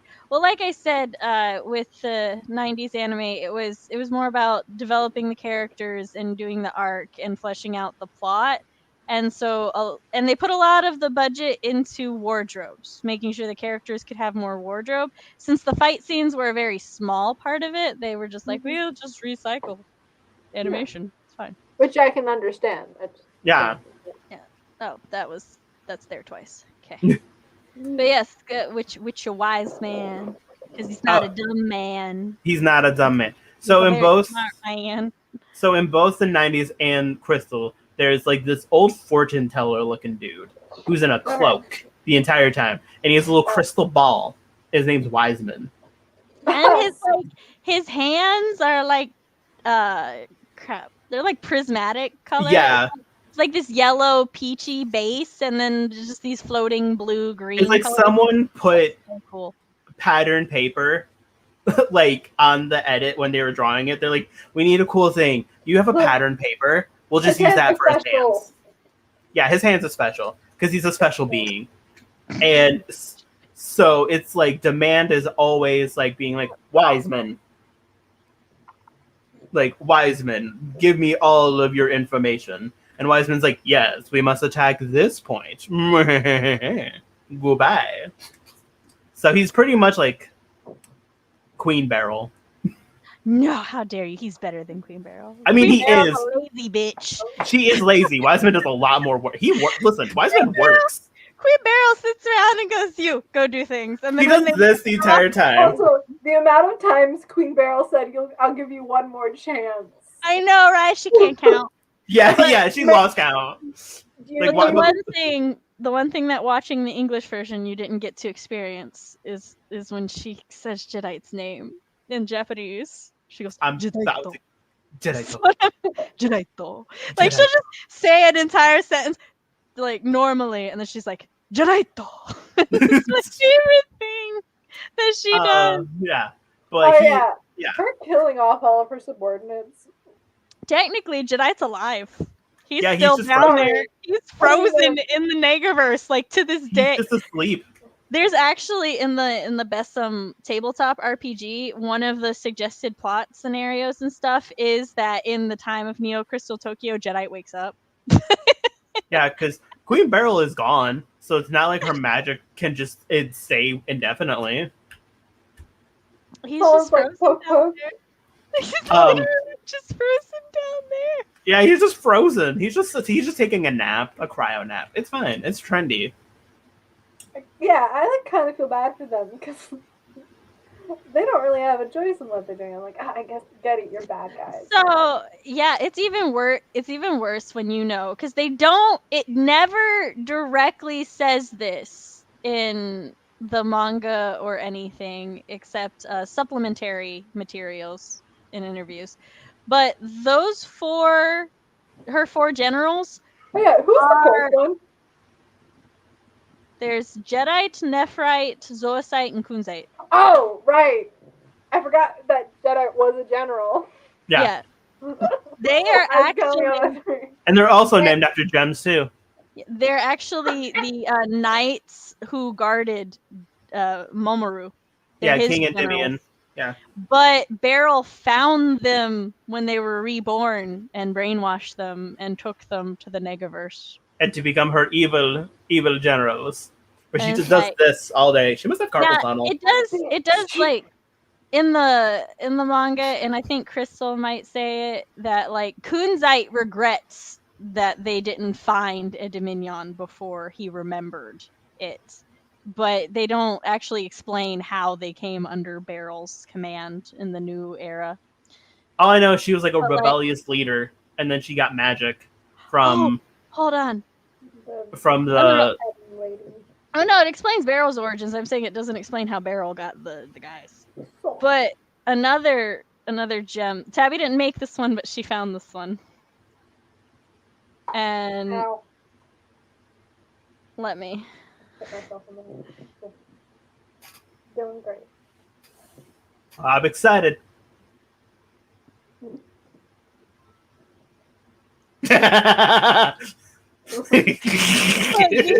These two's petty war against each other was amazing. It was so great. I loved it. I just loved. It's also kind of sad though, because like by the time Kunzite probably could have got them, he could have done great, but fucking Momoru kept sabotaging him, and he just didn't care anymore. His boyfriend was dead. He's like, whatever. And my favorite is that Mamoru would take action just to spite him. Like, that's it. He would literally come in, foil all of Kunzite's plans. The moment they got foiled, he would book. He'd be like, all right, cool, my job's done, bye. Like, I'm not really here to do anything, just fuck up him. That's it. Bye, y'all. Like, it was great. I was like, Mamoru, I shouldn't like you because you're brainwashed, but I love this pettiness. That's something he did, though, like, when he was, like, as Tuxedo Mask was a good guy, he would just show up, just barely save Sailor Moon, then leave again. He was more useful. Finish the fucking... If you're gonna interfere, at least get the job done. He was more useful to Sailor Moon when he was brainwashed. He really was. And he was a good guy. But also, in his defense, the majority of the time he was a good guy. It was the whole subconscious thing, so he couldn't actually stay long because of things. One of the saddest things I ever, for me, it was like pity sad, was he's grocery shopping and then he starts flickering and he goes, not again, and he vanishes and his groceries are still there. And I'm like, this poor motherfucker gotta go grocery shopping again. Yeah, he's gotta go back. Like, that would be exhausting. Like, just randomly throughout the day, just back out. And wake up at home, and it's just like, God damn it, I need those groceries. Yeah, so we're doing a Let's Talk series on, right now it's Sailor Moon. When we did season 1, CB had not seen any of it. And so she just asked questions and, learned things. And then we're doing season 2 right now. CB has seen season 1. And we're just dropping bombs on her from the start. Bombs. Yeah. Like, we just dropping them like they're hot. This way, she's sort of the audience surrogate, but also does not have to be 100% clueless all the time. She just knows who most of these clueless me never. Yeah. Me clueless? What? I don't know what's happening. Okay, so anywho, I'm going to start with a thing that I have that I hate, and then talk about something that I love. Okay. I'm scared. I hate 90s season 2 Mamoru. I just want to stab him. Because here's the thing. Mamoru from the future starts sending Mamoru from the past nightmares. And he's all like, if you stay with Usagi, she's gonna die. So he just out of nowhere, it's just like, Usagi, I can't stand you being affectionate, and it's over. And she's like, but like we're soulmates, we're destined and stuff. And he's like, and you know what? I'm tired of it. I'm tired of my love life being dictated by destiny. Fuck this all. And like, he's just so mean and everything. And like, part of it, and yes, like, people can be like, he's just trying to protect her. No, this That's is bullshit. What bore my hatred of this people show. end relationships to protect the other one. Go fuck yourself. And future Momoru defends these actions as being like, your love has to be so strong and your love has to be this. I had to test it. And I'm just sitting here going, who hurt you? Sir. Who made you doubt her loyalty to you? Was it Diamond? Was it Uranus? Was it your own child? Because, like, here's the thing. Here's the other fucked up thing. It's his past self. It's him. He's saying it to himself. That's what I'm saying. I'm like, what happened? That he's like, you know what? I don't know if she loves me enough. Like myself to test them. He even goes so far as to, when he's giving Matoki's sister a ride on a bike, she like goes up to him and she's like, who's this? And he's like, none of your business. And she's like, it's not your girlfriend, is it? And he's like, it wouldn't be your business if it was.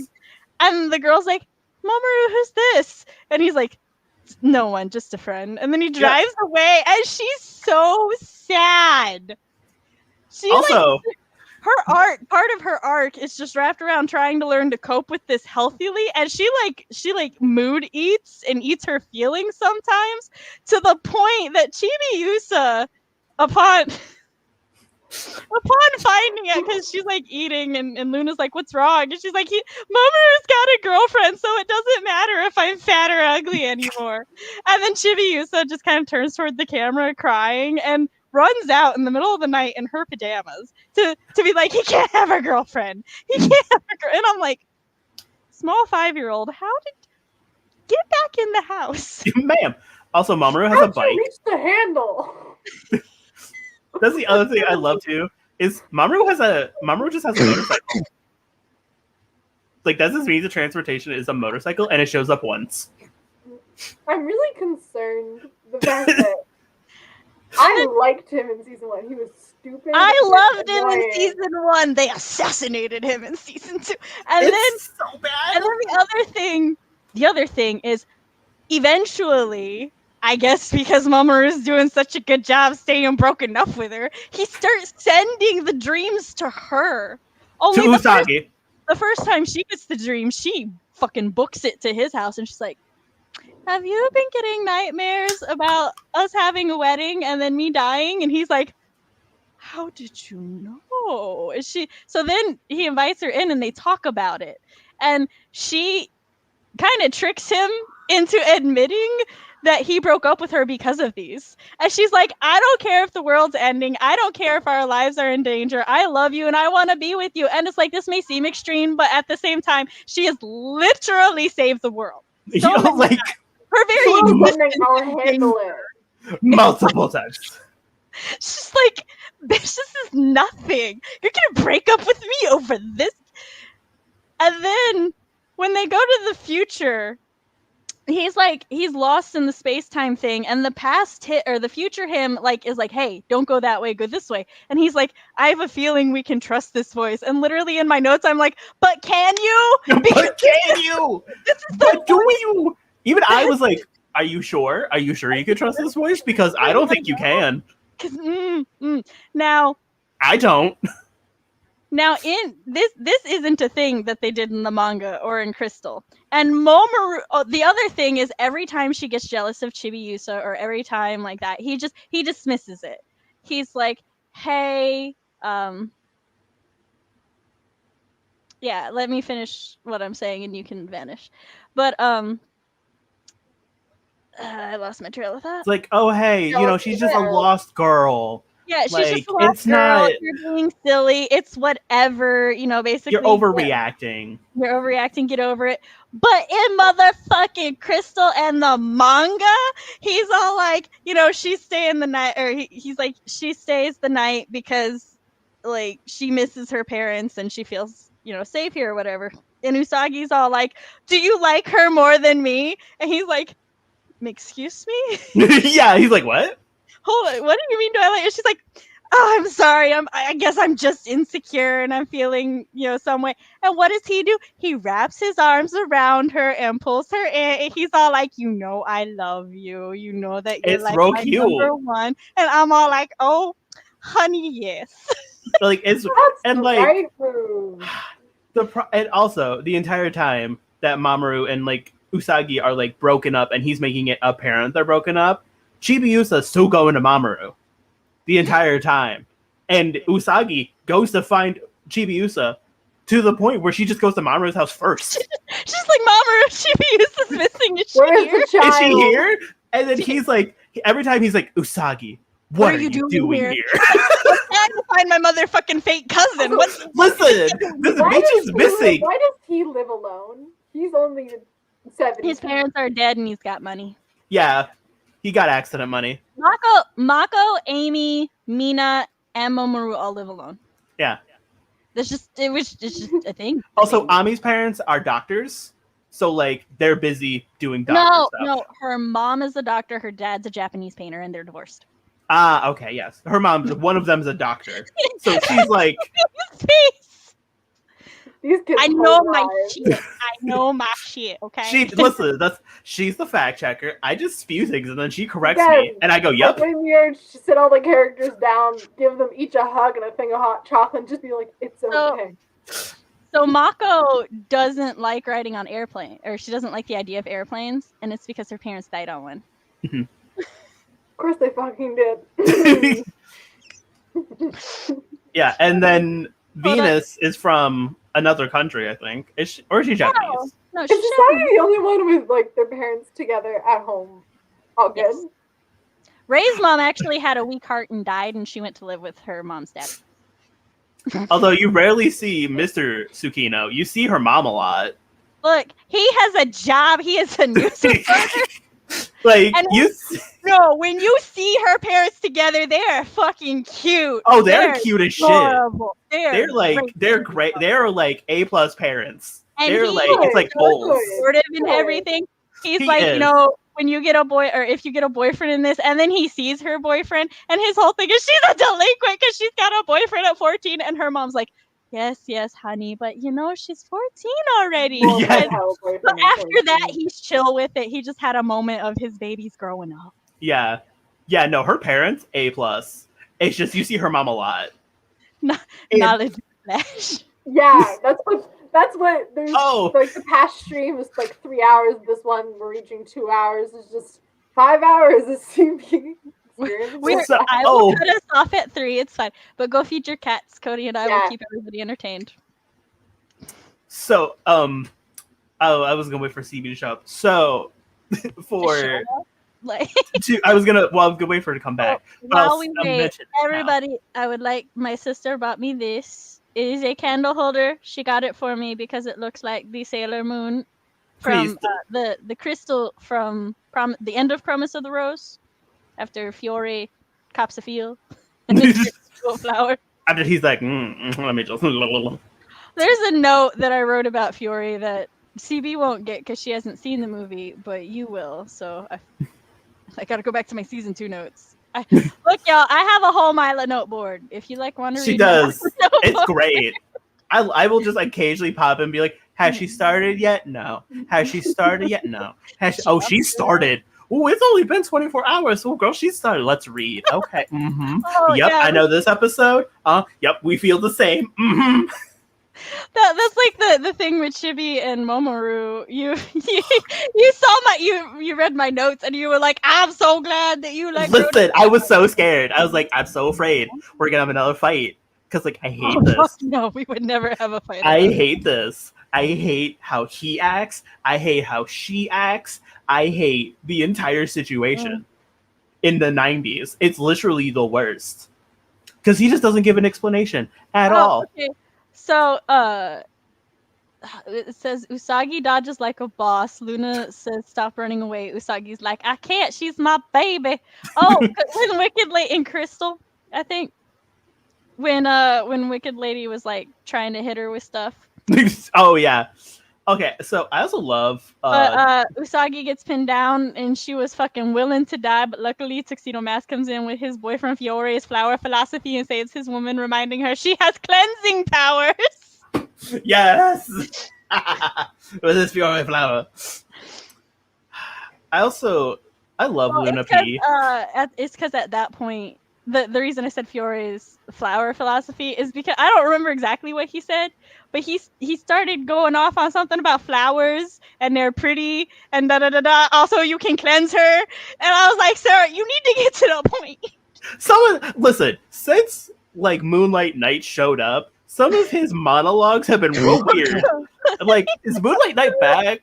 Because like some of these are like real weird. Like these are off, buddy. In like season 1, they're pretty okay. Since Moonlight Knight showed up, they've been Like I'm looking forward to you reading the rest of my notes. And I just send you messages at 4 a.m. Like, listen. I love it. I do. It's great. I also love that I message you at 4 a.m. and you're awake. That's my favorite. Well, why you gotta call me out like that? I'm also awake at 4 a.m.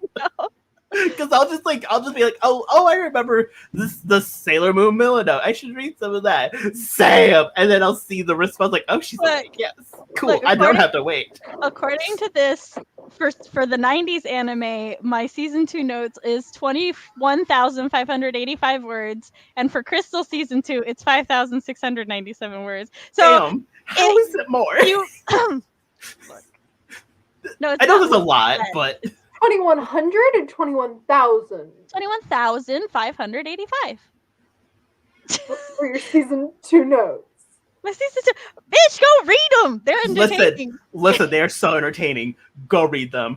Once you get like some more context, read them. It is so entertaining. My season 1 notes is 13,000. So apparently, she was feeling it. I had a lot more feels. My mom comes over and she's like, "Oh, what are you reading? One of those like comics on your phone again?" And I'm like, No. And she's like, "Oh, are you reading Percy Jackson?" I'm like, "No." And she's like, "Here's Olympus." No. And she's like, "The Savior's Champion." I'm like, "No." And she's like, "What are you reading?"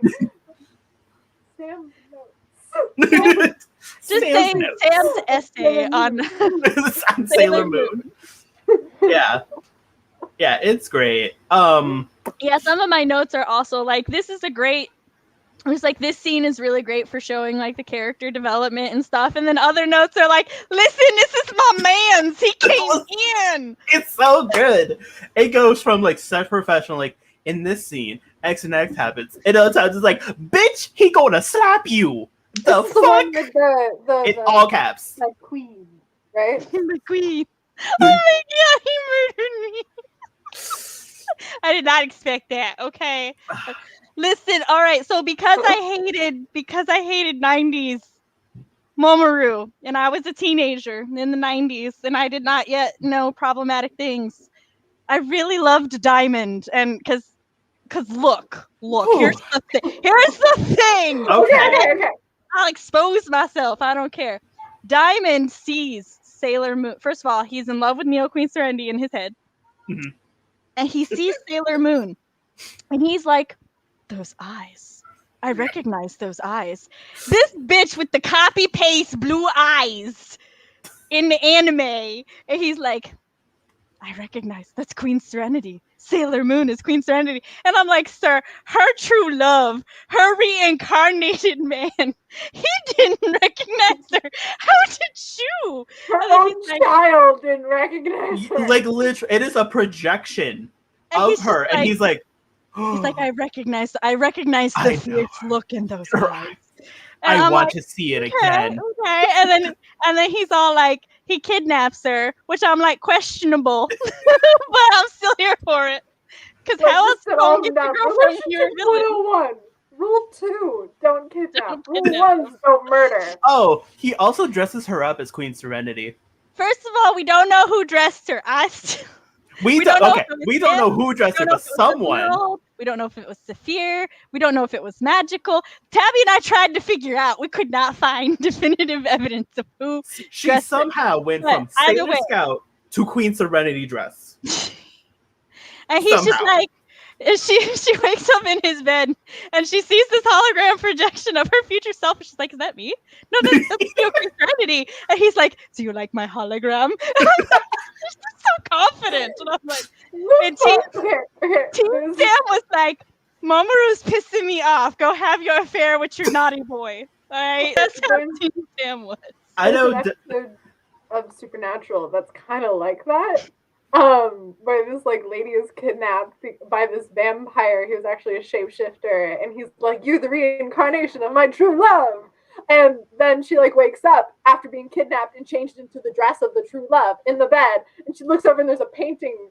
There's like a bunch of paintings of ladies, and he's like, "It's you!" And she's like, "The fuck?" And like, yeah, Sailor Moon's not chill with this. Oh, she's not. No. But hold on, in the 90s, listen, I'm talking about the 90s one right now. So in the 90s one later, you know, Darian comes and saves her and they make out, and I'm still mad at him. So I'm like, where the fuck ever? Where'd you get a paraglider? He has a paraglider. Momoru, his English name. Yeah, it's Momo. Like, who the fuck is this guy? So then like later, after a bunch of shit happens, she ends up in like the bad guy base again. Right, yeah. And she was not kidnapped this time. They're invading. They're invading the bad guy base. And then she falls down the trap hole. And when she falls down the trap hole and she looks around, he's just leaning there. He's like, "Hi, welcome to our headquarters." So like, I'm like, this casual motherfucker. Hey, I love him. I really do. I hate him, but I also love him. I know, he's so great. He's really good. Do they like get older as the series goes on? They do. Well, she's still 14 in season 2, but by season 5, she's 16 or 17. So they do grow. Oh. Yeah. But he's. All this happens in 1 year. The entire show. Season 1 to 5, 1 year. It's just 1 year. But yeah, so she's all like, or he's trying to use his little mind control thing to like make her bend to his will, and she's like, "No, that's not how you do love. You can't control love." And he's like, "Yes, I can." And then she's like, "No." She's like, "You can't control my heart." And he's like, "The fuck you mean? Woman, I am so confused by you. What do you mean? That's how things are done on my planet." He's like, what you mean there's another way? And then she's just talking to him. And she's like, "Yeah, you know, your brother Saphir, who's dead by this point." And he's all like, Go on. You got Yeah. my attention. I'm listening. And then Wiseman comes in and he's all like, hey, so I groomed and brainwashed this motherfucker. She's undoing my work. We should kill her. Yeah. And he's all like, sir, I've been obsessed with her. No, we're not killing Since her. day one. Sir, no. So Also, no. I'm pissed at you for killing my brother. So no, we're not. You ain't on my good list right now. And then like she keeps going. And he goes to like attack him, and Diamond's all like, look here, motherfucker, I am not who you want to fight. Let's go. And they go toe to toe, and it's quite obvious that he's a match for Wiseman. But Wiseman is not just called Wiseman for aesthetic. So he goes to attack Sailor Moon, and Diamond jumps in front of her and is mortally wounded. And then he attacks Wiseman again and like blows him up. And then he's just kind of like laying there in her lap. And he's like, I suppose you're right. You can't control love. And she's like, you can't fucking die. I don't deal well with people dying, especially when they die for me. And she like starts crying and he's like, your eyes, are you crying for me? And he's just so touched. And He I'm is. like, this man would not break up with you if he got a nightmare. I'm just saying. You're right. Nightmare. This man.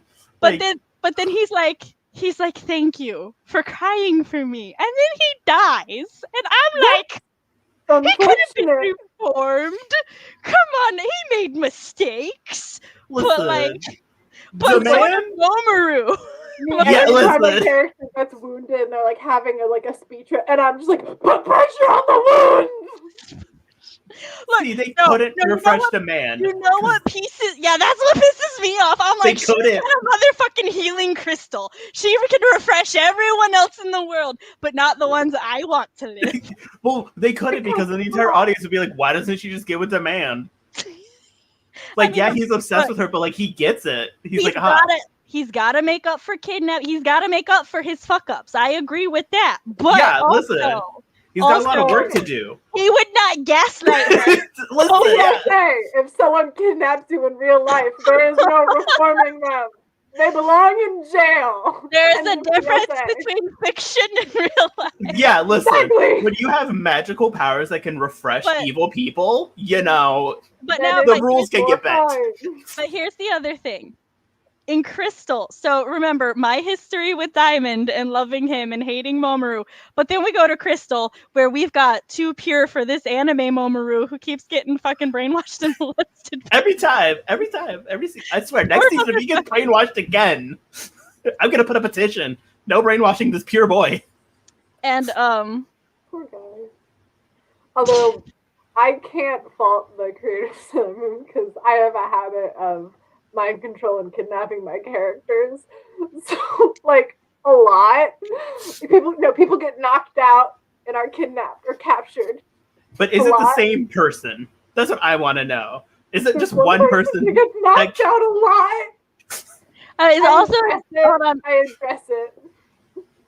I also, as I said, I put out the disclaimer that was my thought process as a teenager in the 90s, where it was basically the mentality that you just fix broken dudes. I don't hold this mentality anymore. Exactly. I don't hold this anymore, so I no longer ship them. I have my cat. My true love for her is now Seiya or Sailor Uranus. Her Neptune and Uranus can be a throuple. That's cool with me. Okay, listen. Or her and Seiya. I love Seiya. I'm so excited for next season because my girl's coming in, and I remember her. I'm so excited. She's coming in hot. I love when she hits on Sailor Moon and Sailor Moon doesn't get it. And she just doesn't know what to do, and it's my favorite. I'm so jazzed. I'm watching that tonight after this, like season 3.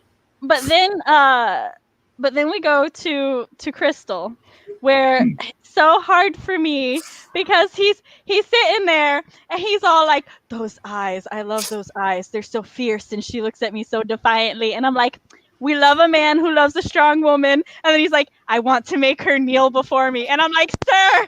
You were this close. You were this close. You were so close. Why you gotta be like that? Oh, you were this close. You could have just stopped and just shut up and it would have been fine. We'd Right. been It's A-okay. like, no, and he just keeps doing that the entire time. Yes. And I'm like, sir, why? Because then you think the second time it happens, you're like, okay, maybe so it's just a fluke. far away.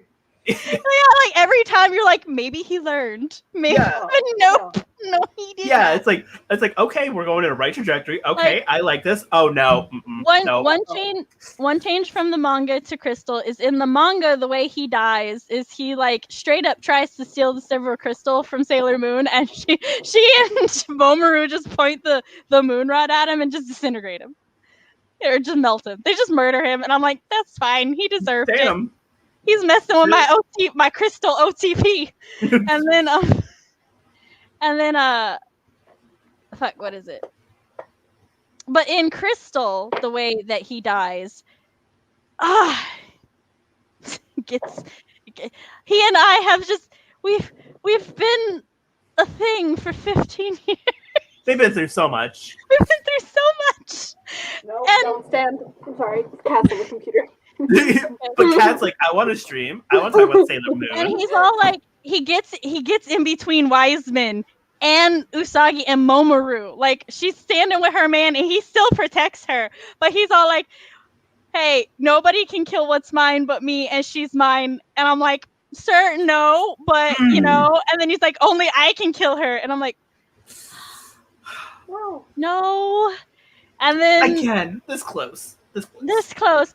And then like Wiseman's like, I'm gonna take away your ability to handle dark energy, so you can just like blow up. And then he looks at her, and the way they animated the look on his face is so fucking loving. And he just goes, "My queen," as he blows up. And I'm like,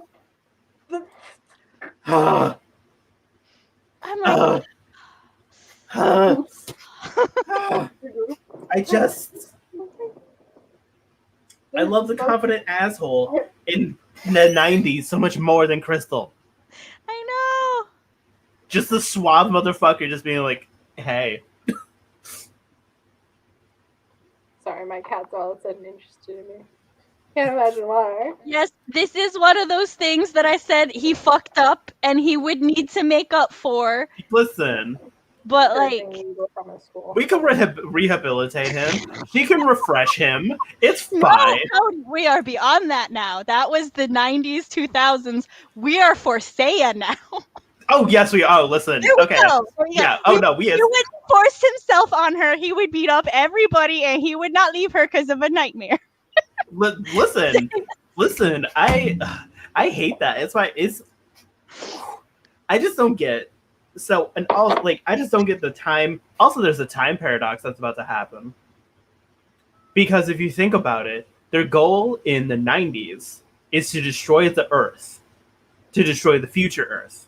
Why would you? But then if they destroyed the future Earth, they wouldn't exist to come back in time to kill the Earth. No, they wanted to reform the future Earth. They wanted to destroy Neo Crystal Tokyo and turn it into like a different thing. So, because they were essentially attacking power points in the past so that the future could not defend themselves anymore, so that they could conquer the future.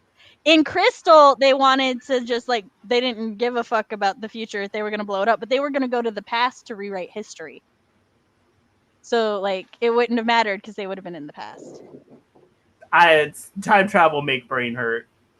Goodbye. Time travel still make brain hurt. Jay says your cats are adorable. Yeah, they are. But listen, I have a cat that looks just like that. His name is Thor, and he's an asshole. This is Fireball. He's sunshine.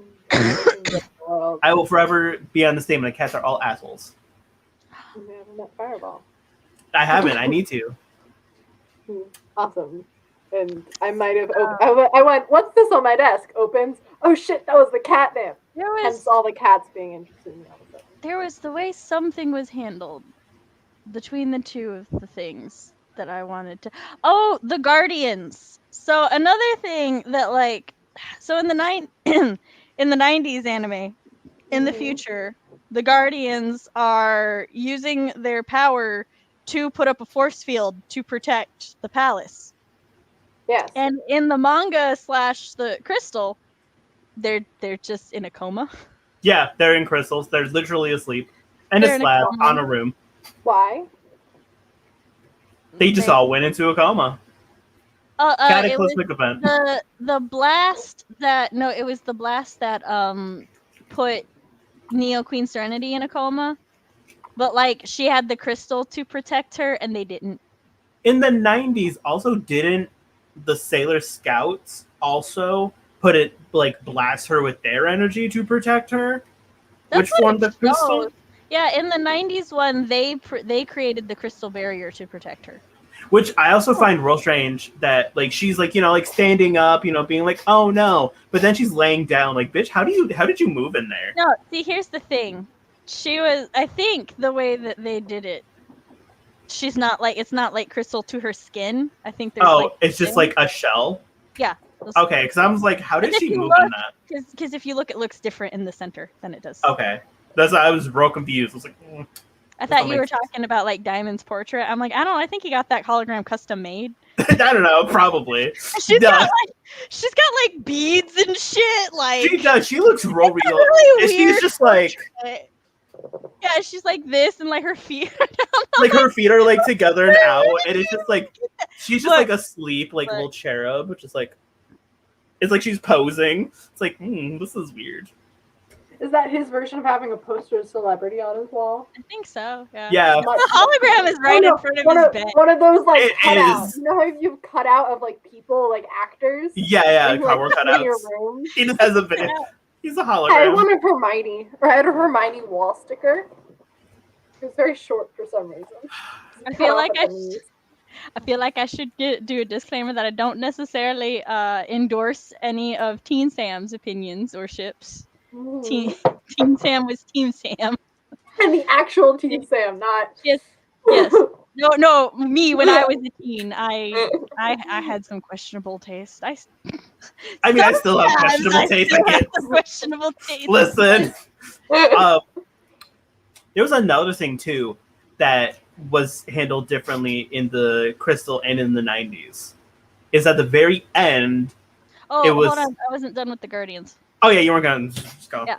So that was different. And then also the past Guardians, so like the current ones, they were all always useful or always utilized in the 90s one. Like they each had their turns, they'd all have their individual episodes, and then when they went to the future and stuff, they all fought. Yes, sometimes you'd have that like stupid thing where they're like tired or beat down or just sitting in the background for some reason, not doing anything until it's time to do the combo attack. But in Crystal, they just straight out put 3 of them. They kidnapped them for a while, so it was just Moon and Minako, and then like she wasn't there half the time. Yeah, she was just off doing Minako things. She was trying to find the others. She was. Listen, hey, I'm not saying she wasn't doing good work. She was just off doing Minako things. Oh, okay. I also love about Minako, my favorite thing about her is that she cannot get any sayings right. like the early bird catches the worm, she gets none of them right. And Artemis is always like, I think you mean this. She'd be like, the early bird drops the fish or something. Yeah, it's something wild. It's my favorite character quirk, and she doesn't do anything about it. She just keeps going. And only Artemis is like, I think that's wrong. Usagi agrees with her half the time. She's like, yeah. That's true. She does. Yeah. I also love the sick episode. You can say almost complete nonsense and they'll understand exactly what you mean. Yeah, I mean we all know what she means, but it's real funny. All right, so what was the thing that you were talking about? Oh, in the very end. So in the very end, when everything's said and done, they're done being in the future. Chibiusa is like, her family's safe, her future's like, her life is like, on the up and up. There is a rule that you cannot meet your future self. So of course, you know what pisses me off about that in both versions? Yeah, Mamoru's sitting there talking to his future self the entire time. So they make this a huge thing. Like, you cannot talk to your future self. You cannot interact with them in any way, shape, or form. Literally, like, so Neo Queen Serenity in Crystal wakes up, and she knows that her past self is there. Oh, also, there's another scene I want to talk about that's real fucking cute. Anywho, it's in Crystal that is not in the 90s. Anywho. So, Neo Queen Serenity wakes up from her crystal sleep and is like, oh, I have to wait for them to leave. Like, I have to chill in this room. And then Usagi is like, I really want to meet my future self, but I was told I can't. Meanwhile, King and Demi and Mamoru are literally 2 feet from each other the entire time. And they make it a huge deal. And then both of them say fuck it and run to each other. Like, they both know where they are. They're huge fans of themselves, too. They are. They're, like, so excited. Like, oh, my God, Neo I Queen mean, I Serenity. would be hyped to And meet Neo my Queen future Serenity's self. like, oh, my God, it's Sailor Moon. And I'm like, it's y'all so are just cute. the same bitch. Like, it's real weird, but it's also, like, real adorable. cute. I They're love so excited to meet each other. I would be hella hyped to meet my like past self or my future self. Yeah, because Sailor Past Moon's self like, was oh, give a shit. hug. You're Neo Queen Serenity, like, you're me. And Neo Queen Serenity's like, oh shit, you're Sailor Moon. You're me. It's like, yeah, bitch, it's you from the past. So the only like kind of unfortunate thing about the way that they handle the like future scouts aesthetically and stuff is they're wearing their season 1 outfits, not their eternal outfits. Yeah. So And also, Wait, did they get like, new outfits in season 2? no, season 3. season Really 3. good rounds. Also, in Crystal, Artemis and Luna have a child. Diana, she'll come in season 3. Okay, but like, and the difference between season 2s is they Yeah. have a child named Diana, and at one point, Pluto is like, I really want to fucking help in this final battle, Yeah. but I can't leave. Like, this is my job. I've been told by Queen Serenity, like, since a child, that is literally her job. She's a OG. solitary job. OG Serenity up on the moon. Yeah, OG. Like, she's been there for a fucking long The time. one with white hair? Yes. Yes. Usagi's mom. Previous life mom. Yes. Okay. So she's been in this time space alone, solitary, for eons, right? So Anyone- bad for her. Anyone who comes in, she's like, you're gonna die. So she's like, I really want to help my fellow scouts fight. So this little tiny baby cat comes into the time space and is like, I'll keep guard while you go fight. She's so cute. This little baby cat is like, don't worry, I'll keep guard. You go fight. Because Pluto's like, I can't leave my post. Diana's like, don't worry, I got you. It's like, bitch, you a baby cat. Like, you a child. You're a tiny child. She's like, I got this shit. I get it. Bottom. I mean, confidence is key. And she is so confident. Diana is fucking confident as shit. Like anybody walk up there, she's like, I'm the guard of the of the gate of time. No one's allowed to pass. They look at her like, is she gonna transform into like a giant? Yeah. Giant Don't cat, let what's me happening? activate my special power. Yeah, You'll never and then escape your life if you see my special power. yes, That And then- definitely exists. and then Pluto is also Pluto has the blood of the god of time. Mm-hmm. She has the blood of Kronos flowing through her, which is how she has, she's the timekeeper, blah blah blah. So she is told by Queen Serenity, do not stop time. Do not use your magic to stop time. If you do, you have 3 minutes? No, Or- I'm saying there's 3 rules. Oh, there's 3 rules. Yes. 1, no one can go through time. 2, You gotta stay here. you have to stay here for your life. And 3, you cannot use time magic. If you use time magic, you will die. Like, that's the 3 rules. I've always felt that number 3 was more of a warning. Yeah. Than, like, a rule that she implemented. It's more like, don't do it, because if you Don't, do it, you die. Yeah. you'll die. Like, so Pluto goes to I fight. can't believe she survived being a teenager with that rule. I'd be like, well, just like a little. Like, I just want to see. Like, are we sure I would die? I mean, like, Then- is it a 50-50 chance or like a 70-30? What are Yeah. the chances here? So while they're Oh. fighting Wicked Lady or Black Lady in Crystal, Pluto comes out and is like, oh, my little... Oh, by the way, Chibi Usa's full name is Small Lady Usagi Tsukino. No, Her first name is Small Lady. That is her name. no, it's not. No, it's not. What's her full name? Her full name is it's Usagi. Hold on, Usagi Small Lady Tsukino. it's in one of these. But Why everyone is calls her Small Small Lady? Lady. Like, everyone calls her Small Lady. Like that is her name. Why? It's the nickname her mother gave her because she wanted her to grow up to be a delicate lady. She was like, basically she was hoping that she didn't go through that awkward, klutzy, obnoxious age that she did. So That she did and is continuing to go through. Of the show. Yeah. So yeah. But yeah, so she's, small lady, and they are training and they are raising her to be a lady. Yeah. Like a proper lady. She's the princess of the planet. Yeah, so she's like, graceful and all that shit. Everything that Usagi is not at her age. So Pluto comes out and is like, "Oh shit, they fighting like with Black Lady," and she's like, "Black Lady, no."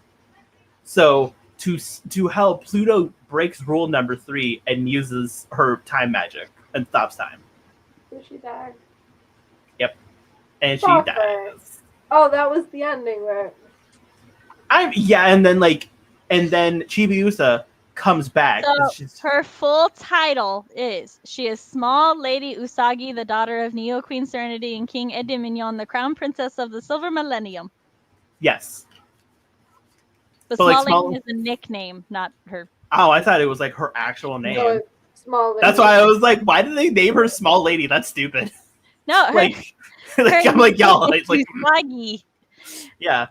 But yeah, And so her name is... It's not Tsukino. It's only Tsukino in the past. In the future, it's not, because that's not... It's not her name anymore. Yeah. Yeah. So yeah, Pluto basically sacrifices herself for Small Lady to bring her back. No. Hold on. No, she sacrifices herself to keep the universe from blowing up. That's what it was. See, listen, fact checking. Because Diamond's got the Imperium Silver Crystal of the past and the Imperium Silver Crystal of the future. And if they touch, they blow up. Like, that seems like a bad... Yeah. Yeah, and if they touch, that's what... And then Pluto comes in. He's lost his damn mind at this point. He's just like, I'm taking you out with me! And so, yeah, that's why I don't like that as the ending arc for Black Lady, is because Pluto did not do it for her. She did it to save the universe. She did it to save everyone, not Black Lady. And Pluto felt satisfied because she was finally able to protect her queen with the rest of the Sailor Guard. It literally had nothing to do with Chibiusa. Yeah, my brain. But yeah, no. So yeah, she's correct. Pluto literally was like, I just wanted to fight with you guys and not be so alone. And I was able to do that. Because she was the solitary guardian. And like, time. Also Pluto's great. I just want to say that. I love Pluto. But don't worry. Don't worry. Remember, Cody, she dies in season 3 of the 90s one, so she'll be there. Oh, I know. She'll be there. But like, she's still going to die. But listen. And then, what else was I going to say? That was different. Good night, farewell. Alvira saying good night. CB has a mask. I do. So I grabbed it earlier to look like tuxedo mask, and then I realized I really want to put the mask on, so I've been kind of putting the mask on and having a lot of masks are fun. I want to go to a masquerade ball. So how Chibiusa also in the past, how she comes into the past and integrates and becomes quote unquote her cousin. Usagi's cousin that's always been there. Sister. It's sister in one version, cousin in the other. Yeah. Is so Luna P, the magical little robot head that Chibiusa literally carries everywhere, can transform into various house items. It's actually, the animation's real cute. If you have any questions about Sailor Moon or anything, you could just go ahead and ask. That's what me and Cody are here for. He'll try to answer, and I'll correct him if he's wrong. Yeah, she does it all the time. It's fine. Don't worry about it. Have you not been here for the entire stream? If he's wrong, it's much better when he's wrong. I think I would stop breathing. You said when he's wrong. She's not wrong though. When I'm wrong, she does come and be like, actually. I totally zoned out while I was looking for the name, and then it processed what he was saying, and I was like, wait a second, that's not why Pluto died. Yeah, see, listen. I watched it a long time ago. It was like a month and a half ago. It's fine. That is a We long get- time. We get to the information. I remember almost nothing we talked about, like on the last stream. Like I was watching, and I'm like, we probably talked about most of this. It's The only okay. thing I remembered in detail is everyone dying. It's okay. In 2 months, you've got 46 episodes to watch, and Cody and I got a 2-hour film. Yeah, we have a movie. That's it. So also, basically, Chibiusa uses Luna P multiple times, mind you. In the she uses them more in the '90s cartoon to cause chaos and mischief. But she uses Luna P to turn into an umbrella that hypnotizes Usagi's family into thinking that she's her cousin/sister. And when Usagi, who's not part of the brainwashing, is like, "What are y'all doing? Y'all are crazy. This is like she's not her cousin." Literally, everyone is like, "Usagi, what is wrong with you? She's been here the entire time." And then there's photos of Chibiusa with them, like on family vacation. My favorite thing about that is she takes them to her friends, and Ray's like at first they're all like, okay, yeah, and Ray's like trying to figure out if the photo's fake or been tampered with, and she's like, nah, this is like a legit fake, like this photo is real. Are you sure you just didn't forget you have a cousin? And she's like, I would have remembered if I had a cousin. And Ray's like, I'm just asking. I'm a little out of it, but Listen, I'm just saying, yeah, it's like fucking. last person. Like, well, see, for me, I'm like, Usagi does not mention either of her parents having siblings. So I'm like, how is she a cousin? Yeah. Who's the parents? Yeah. It's real wild. I never thought of that until Sam brought that up. I'm like, you're right. And She doesn't. in the manga in Crystal, they're just like, it's your sister. And I'm like, that one I can believe. But the cousin one, I'd be like, where's the parents? Yeah, and like Shingo, her little brother, is like, Usagi, how can you be so rude to our cousin? It's so wild. And Usagi's like, are all of you crazy? Usagi's like, what the fuck? Yeah, and then that night, Usagi is like trying to sleep, and she's talking to Luna, and she's laying in her bed, and then all of a sudden, there's a small child crawling up her pajamas, and she freaks the fuck out, understandably. And Chibiusa starts crying, and everybody's like, how could you yell to her? She's like, so Chibiusa's crawling up her pajamas, stares her dead in the eye. She's like, Silver Crystal, where is it? Now. Like, she is in her pajamas at night, in her bed. I do she question is so how vulnerable. you don't notice that, though. How do you not notice that? Like, I've been wild.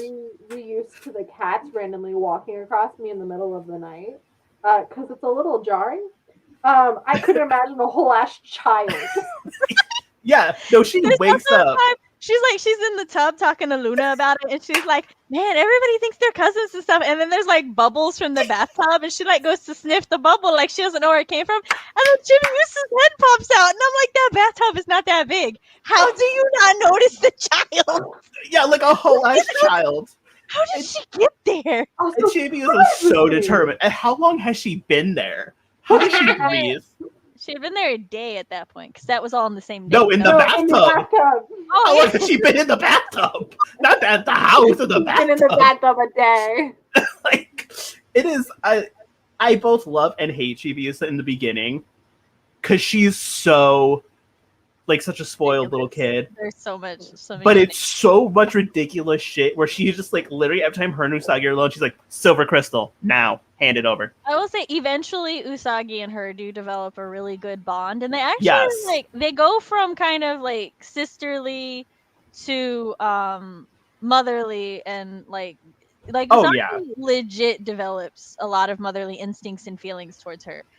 Even before she finds out she's her daughter. It's whiplash when like she's gone. She's like, wait, I'm 14. I have motherly instincts. The thing that happens in both of them that always amuses me every time I see it, I could see it 5 times in a day and I would still be tickled pink, is when future Momoru goes, yeah, she's your daughter. And the way that Usagi and Momoru look at each other is like, we fucked? All I ever think of is, we fucking so much?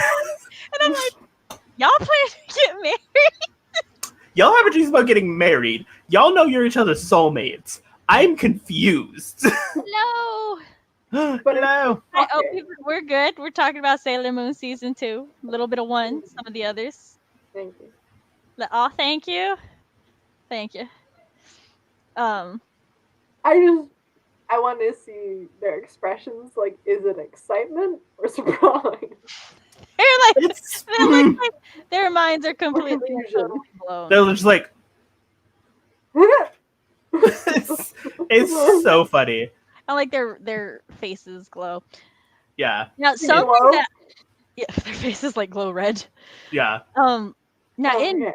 that reaction makes a little less sense in Crystal to me because like there's a point when they're at his apartment and they're like talking and then like silhouettes them kind of going down, and then the next thing you see they're both fully clothed, but she's like this and he's got his hands on her hands, and it like sure looks like something was implied. And then Like heavily. later she's sitting there and she's thinking about things. And she's thinking about her friends. She's thinking about Yusa, and then she thinks about him, and he's like leaning forward with no shirt. And I'm like, at no point in this anime has this man not had a shirt on. What are you remembering? We don't even know if he bathes. This is how often he does not have a shirt on. Like this man, we don't even know what his chest looks like. He had like half a titty out. Yeah, but that's half a titty. That's not like nothing. Like he was full on, no shirt, nothing No on. shirt. Like we have not seen this man shirtless I'm a single sure time. It's pretty clear what's implying. Yeah, it's Okay. Yes. aw, so precious, I know. so precious. I appreciate that Cody and I were like, Oh. Yeah, it's rough. Also, another thing that happens in Crystal versus the 90s is in Crystal, they go to like the future and back multiple times. So many times. They're like, you know Like- what? It's time to go to bed. Let's go to the But like literally, like oh, halfway from through- Eliz's birthday, pick up groceries, clean my go to the room, future, fight some bad guys, come back home. And in the 90s, they just go one time. They go once. That's Which it. makes sense. And like yeah. Chibiusa literally will just run through, and she'll just like run to the future, be like, "Hi Pooh, bye Pooh," and Pluto's just standing there like, "What? Again?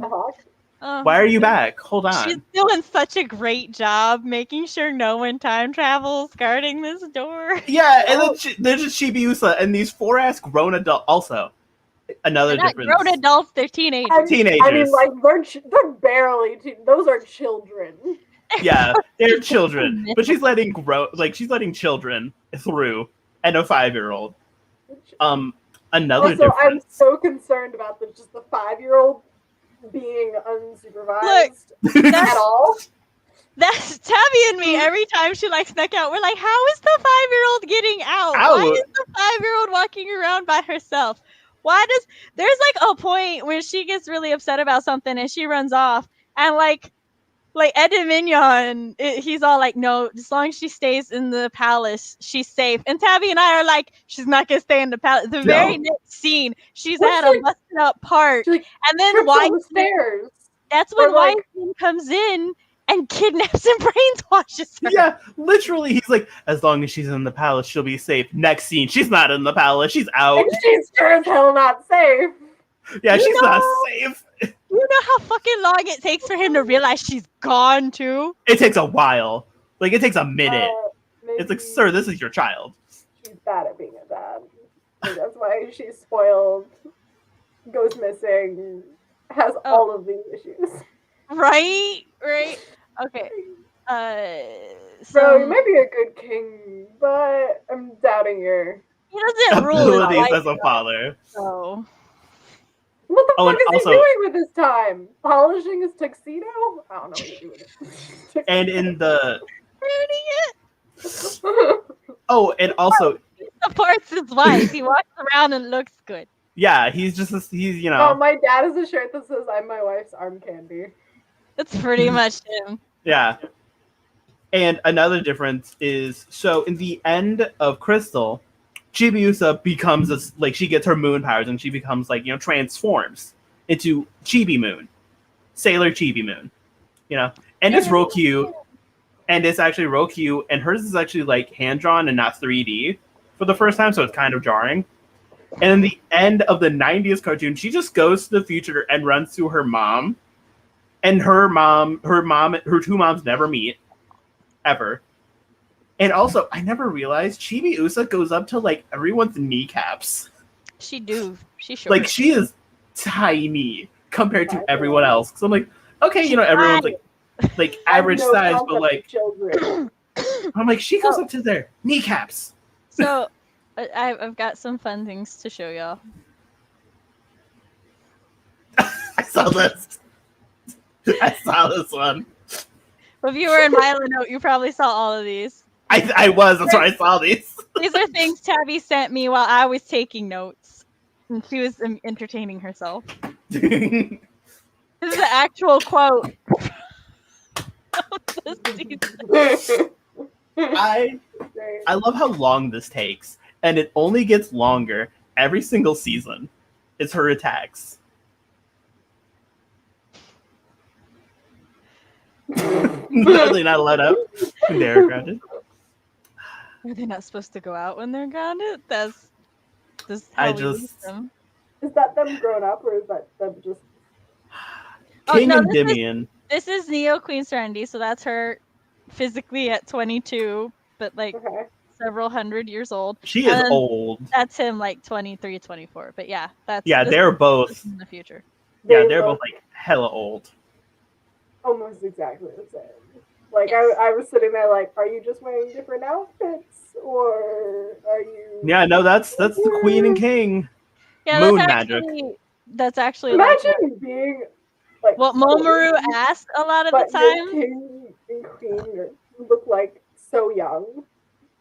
It would be trippy. See, that's what Momoru, like every time they go, he's like, if you're my future self, why do we look the same? Yeah, even ask them. Like, okay, listen, it's cause our wife comes from a race of people that just like hits adulthood and then just stops aging for 1,000 years. We got lucky. And then we married in, so that works on us too.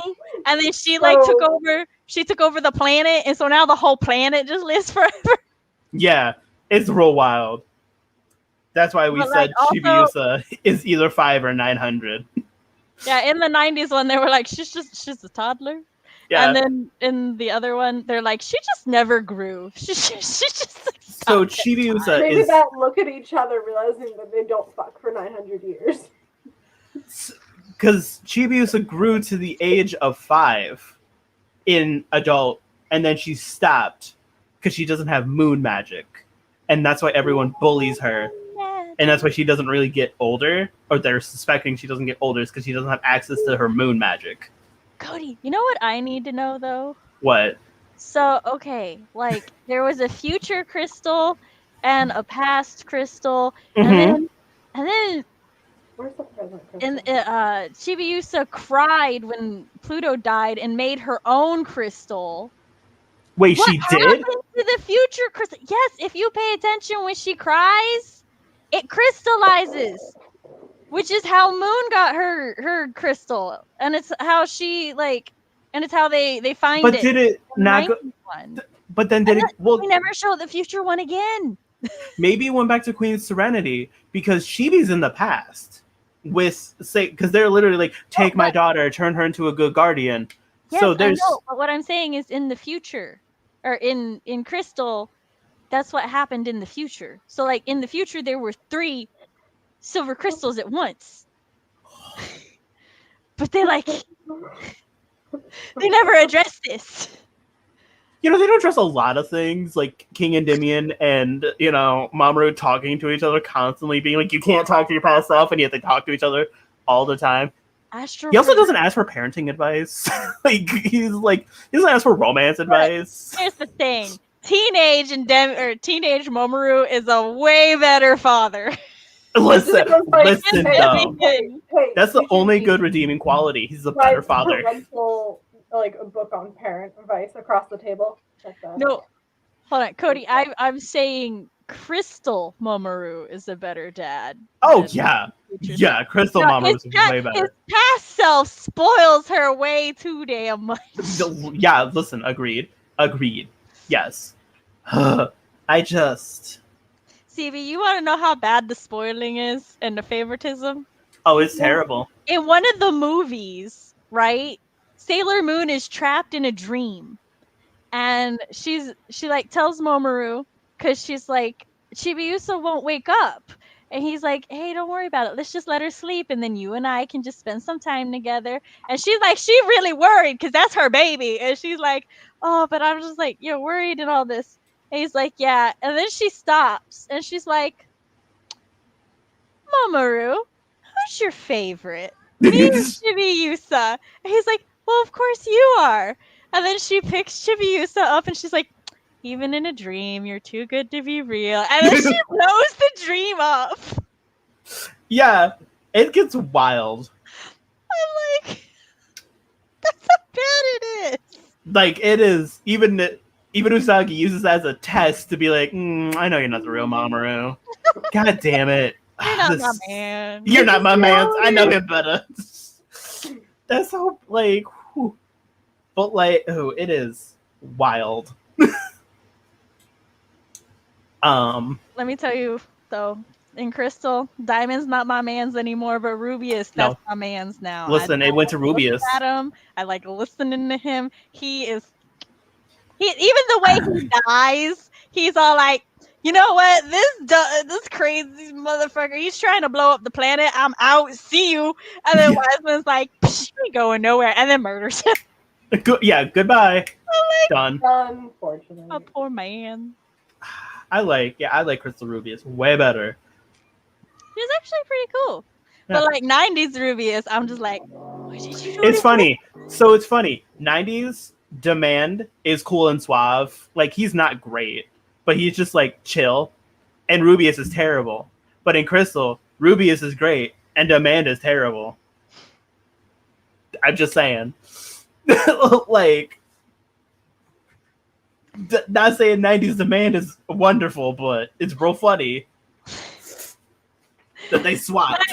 Look, 90s Demand got some issues, but like I feel like he's a really good character. He's way better than his Crystal counterpart, because really the only thing that is like super like make or break it for supporting him for me anymore is because he forces a kiss on her.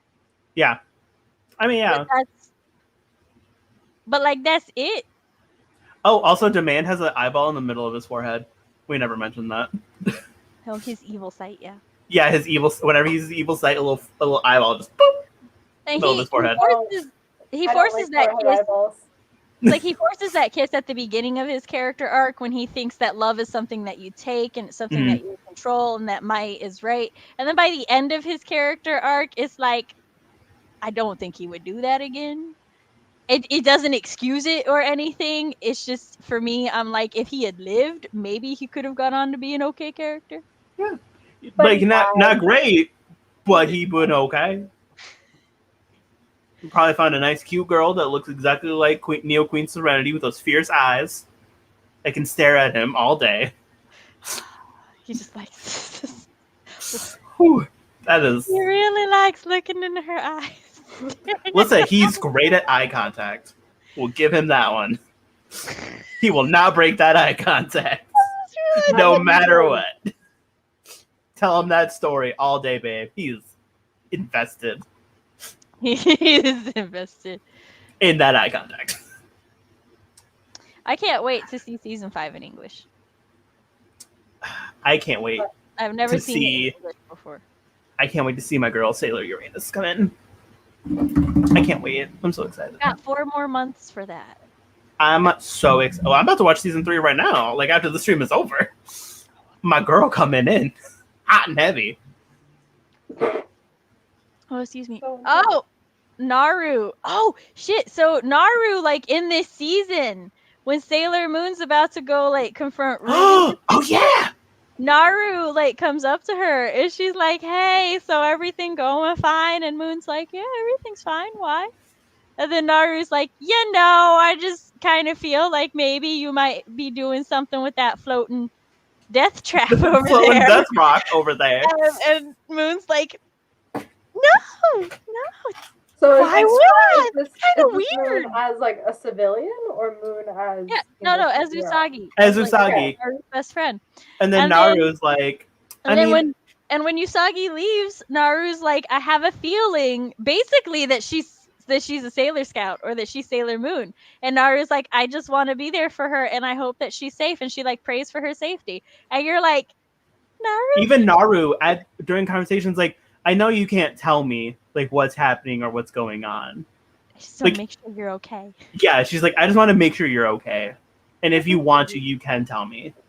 Usagi, and so Naru's pretty much like, girl, I kind of know you got a secret. Like, I got you. I think in Crystal, Usagi was like really down about Rei being kidnapped, and Naru made her go swimming. I think so too. I think that's what happened too. Usagi's been down the past couple was- days, so I made her go swimming. And one of my other favorite scenes too that stuck out to me, especially in the 90s. Wait, CB, what were you saying? Oh, sorry. I was gonna say there was an episode in season 1 where they're like, yes, Usagi's the leader. And they're like, she's not responsible. And they're just like, no, listen. See, let's call her. And she's like, oh, sorry, I'm going to like Chinatown with friends. And then they're like, she's so but then it's like she was helping her Naru, grieving friend cheer up. I'm pretty sure that comes before having a meeting. Yeah. And like it just didn't. It's okay. That gets better. Like the final episode of season 2 is a recap / preview episode. And part of the thing that they do is they talk about like what leadership qualities everybody has, and when Sailor Moon like goes to hers, they like pick on her a little bit, and she's like, "Why are y'all so mean to me?" And they're like, "We're not being mean. They're like, we love you. We just want to help you be better because we know that you're a great leader, and we want to help you be the best that you can be." And I'm sitting here like, this is so different from season 1. Yeah, y'all ripped her so hard, and I was just y'all like. One of my favorite things, though, is actually in season 3. It's toward the end of the season, and it's after Uranus and Neptune find out their secret identities and everything. And Sailor Moon find out their secret identity. Yes. Sailor Moon had put the safety of the universe in danger for one person, as a moon do. As they do. And they're all like, you're not fit to be leader because you can't make the hard decisions. And Moon's like, let's go. Which one of the other scouts is like, these motherfuckers disrespecting our Moon. And like Luna's like, Tuxedo's like, no. She got to do this. She got to prove herself. And then like Uranus and Neptune double team her. Hold on, baby. And they like, get her in a hold. And she just fucking blasts them. She's like, I am your leader. And they just kneel and they're like, she's our leader. And from that point on, anybody fucks with her in Uranus's vicinity, she ready to end them. She's like, that is my princess, and I will kill you. Uranus is my girl. I love her. I love her too. I can't, CB. There is a filler episode you will watch, no matter what. I'm not skipping any. I'm gonna go back and watch the ones that I did skip. Well, the reason that you will watch this one is because it's like the only episode that Uranus and Neptune are in season 4, and they go to this island to figure something out. Uranus gets injured and it falls victim to the bad guy, and the bad guy is basically.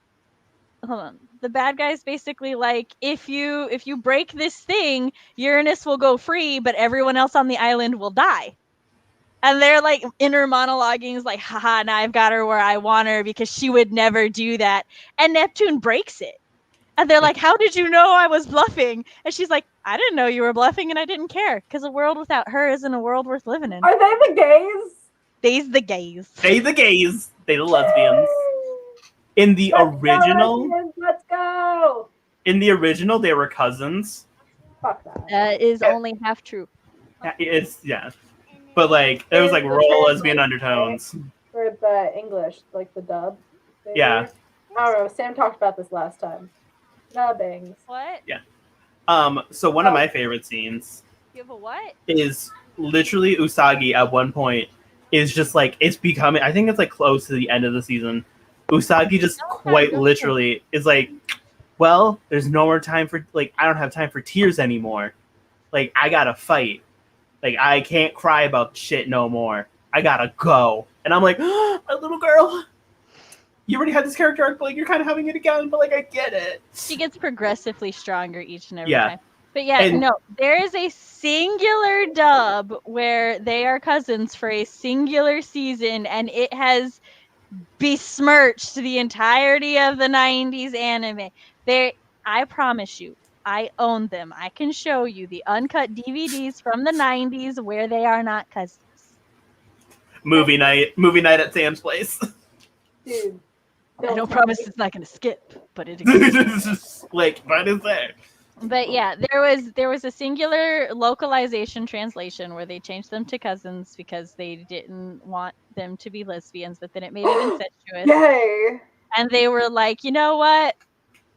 Maybe it's better that we just don't define their relationship. So then they redubbed it, and in the new dub for those episodes, they are just ambiguous about their relationship. So, but because that first one, and because people were angry about the first one, that's just the consensus. See, like I said, I just spout information, and Sam just smacks me down when I'm wrong. This is our relationship. That's what happens. It's fine. I'm growing. I'm learning. It's cool. Well, it's because, okay, so real talk, I didn't know about the Cousins dub for a long time because I bought the DVDs. I bought the uncut DVDs when they came out. And that's all I knew. They didn't release that season on air for a long time. So by the time that was finally on air and the Cousins dub was out, I already knew they were girlfriends and shit. So when I saw the Cousins dub, I was really confused. But then everybody else, because they didn't buy the DVDs as they were coming out, they were just like, oh, well, you know, they're cousins. And I'm like, you must have seen the edited one. Cuss too. You must see the wrong one. You must have seen the not as good one. You must have seen the terrible one. But oh, I'm so excited! My girl Uranus is coming in hot and heavy. And she also uses a sword. Just saying. I love swords. I tried to hang my sword on my wall, but I haven't figured it out yet. Like, I know we're talking about season 3, but like, she uses a sword. Girl after my own heart. How long is season 2 versus season 1? Let me check. So the whole series is 200 episodes in total. I think each one's like about 50 episodes. Nope. Roughly, give or take. Nope. Season 5 is only 20 something. Oh, really? They are not evenly distributed at all. Oh. I just did mental math. It's like, 4 or 5 seasons, 200 episodes, 50 episodes each. Okay, cool. Let's see, 80, because they didn't do seasons like that back in the day. No, they just did 127 minus 88. So yeah, because the first 2 seasons are like roughly 48, and then season 3 is 39.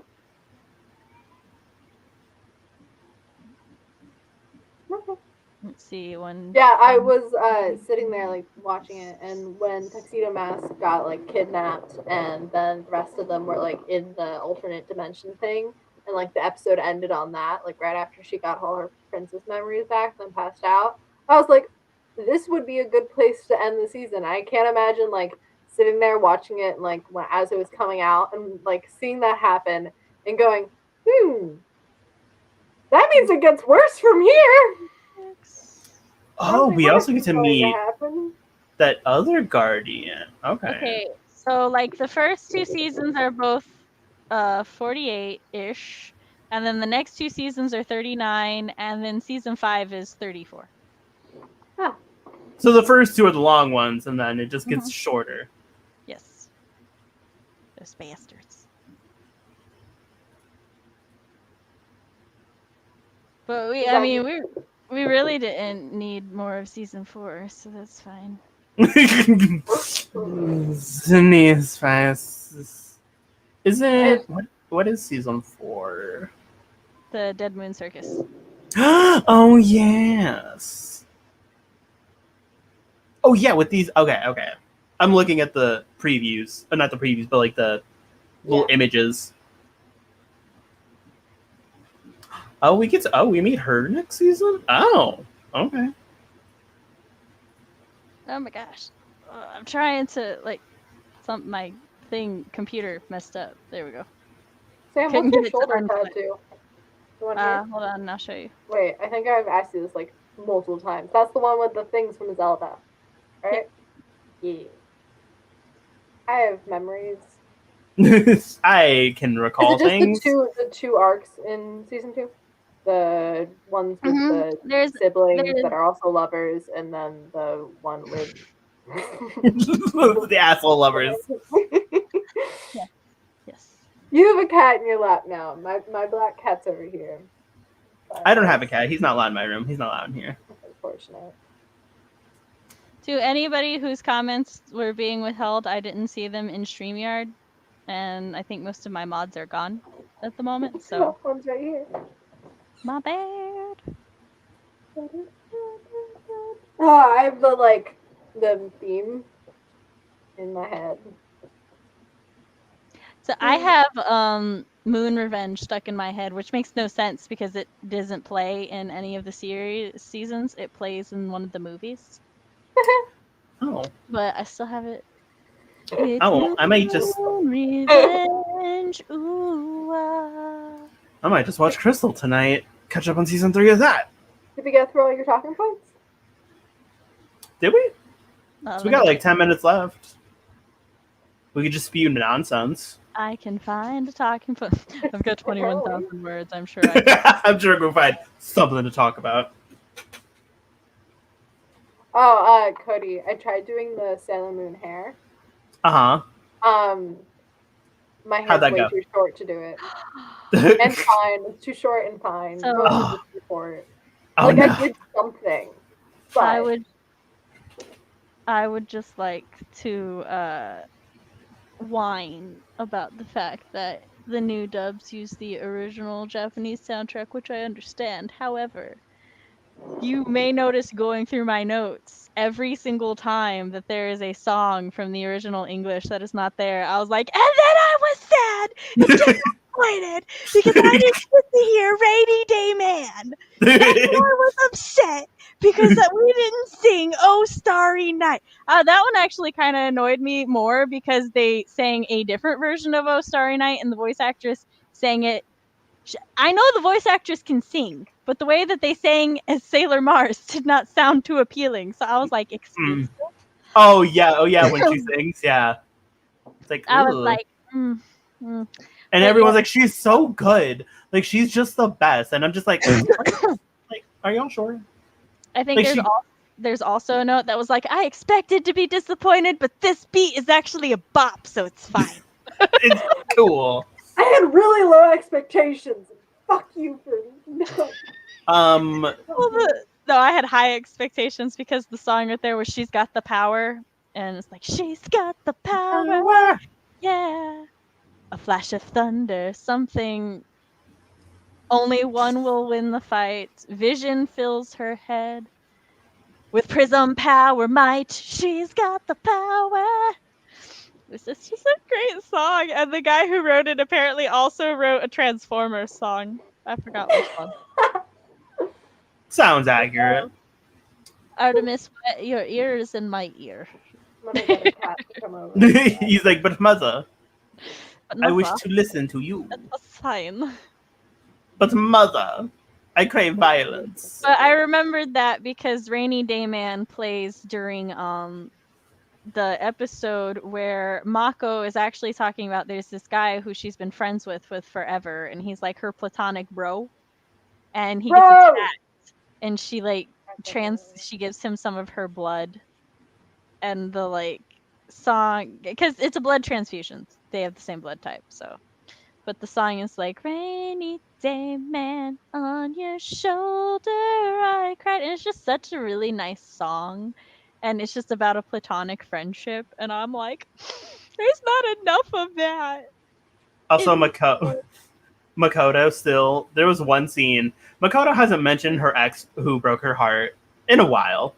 And then there was one scene where they all saw a dude. And then she's like, he reminds me of the friend of the man who broke my heart. And literally all of them just like look at her like, Seriously? There was a dog in one of It was a them. dog. Yes, it was There's the a dog. dog where they're like, he looks like, Ray goes, he looks like Like, grandpa. And then someone else yes. is like, he looks like somebody's grandpa. And she goes, he looks like the grandpa of the guy who broke my heart. Who broke my? And like all of them just stare at her, like, "Girl, are you okay?" Oh, okay. So there was something that I wanted to talk about. So there's a scene. So each scout gets their own episode that like goes with their character arcs. Well, Mako and Mina actually share an episode, and it's really kind of interesting if you think about their views on loves. Oh yeah. Oh, Venus. I remember this It's episode. Jupiter and Venus. Because Jupiter's like the guy who she had a thing for broke her heart, and she's like, so she puts herself out there though, because she's like, you know, she can't get over him if she doesn't try. And Mina, who is also not over a guy who broke her heart, is more like chill. She just doesn't try. She doesn't go for it. She just doesn't do romance. And they actually kind of get in a fight and argue about this a little bit.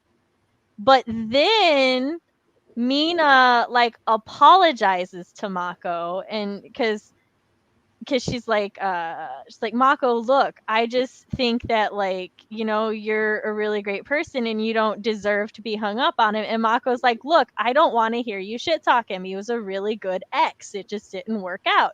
And Mina's like, no, I'm not trying to put him down. I'm just saying that you're my friend and I think you're amazing and I think you deserve happiness. And I'm sitting here like, this friendship right here, this like actual healthy relationship solving. It is, and it's cute. Also, Mina cannot cook. There's an episode where everyone got sick. The rice port. Yeah. But so the thing about Mina is she's really great. So the author started Sailor Code V, and she modeled Venus after herself, like with the clumsiness and everything. It wasn't an author insert. It was just like a character that she could relate to. Yeah. And then when they made Sailor Moon, she basically just did that again, to the point where, like, well, she altered it a little bit, so they're not like identical, but they're still really close, to the point that it's made fun of in the series. And so there's actually in the episode where they're talking about who should be leader, they're like, Mina's clumsier than Usagi. Yeah. But what was the other thing? I wrote it down. Yeah, because there's an episode where everyone gets sick because, you know, the next evil plan is everyone gets sick, right? So they can buy these drugs, and then everyone gets more sick, blah blah blah. Well, Minako's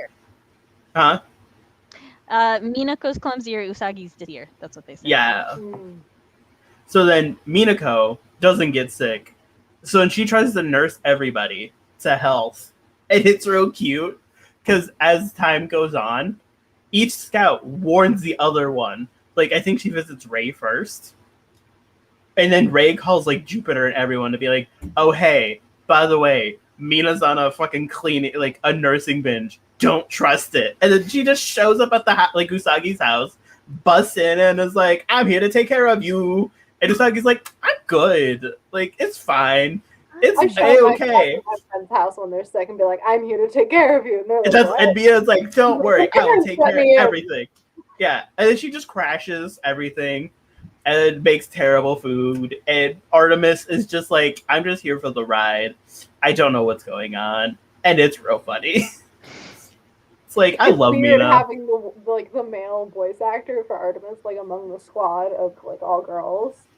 Like, I'm like, look, that poor cat is like, every time there's an Artemis episode, Tabby and I like dread it inside because we know he's gonna get so mistreated. He also so mean to him. They are. They're so. He also has like his own little episode too, where like. That's what I'm saying, but every time he gets an episode, it highlights how mean they are to him. Because I was thinking that too. Like literally one episode, I'm like, they're so fucking mean to him, and he's like, "Don't worry, I'll take care of all this myself." And even Luna's like, You can't do that. Why would you even think you could do that? Justifiable too. Like, and it's just like, Luna, damn. They're like, how did you know about this place? And he's like, my detective skills, which was legit because he had been out like looking and hunting it down and everything. And Luna's like, you just got lucky. And I'm like, so does every other bitch on this team. What's your point, Luna? Listen, you cannot tell me that a new shop opens every single fucking day. And these bitches are not like, every time a new shop opens, something evil happens. Hey, maybe we should go look at evil. Birdie went to pre-existing shops. She didn't have sales. She was inventive. She was really inventive. Everyone else, though, new shop opened up every fucking day. I don't know what kind of construction workers they're hiring, but every fucking day. To be fair, Cone didn't open any shop. She's just like, I'm a cosmetic sales lady. She was a door-to-door cosmetic sales lady. It was great. I loved her. She's like, this is my evil plan. I'm a door-to-door cosmetic sales lady. I'm like, I like her. I like this one. Oh, there's also, I had started to keep track of all the sexist shit that Momoru said as Tuxedo Mask. Because, like, after he breaks up with Usagi, she's feeling really down on herself. So she goes to the makeup store that's having a sale. And then hold on. I wrote it. Give me a second. Because, like, it's not cute.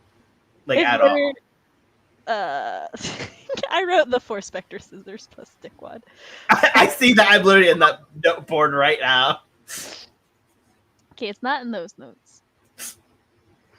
Where is my sexism counter? Did I delete it on accident? No. Control F.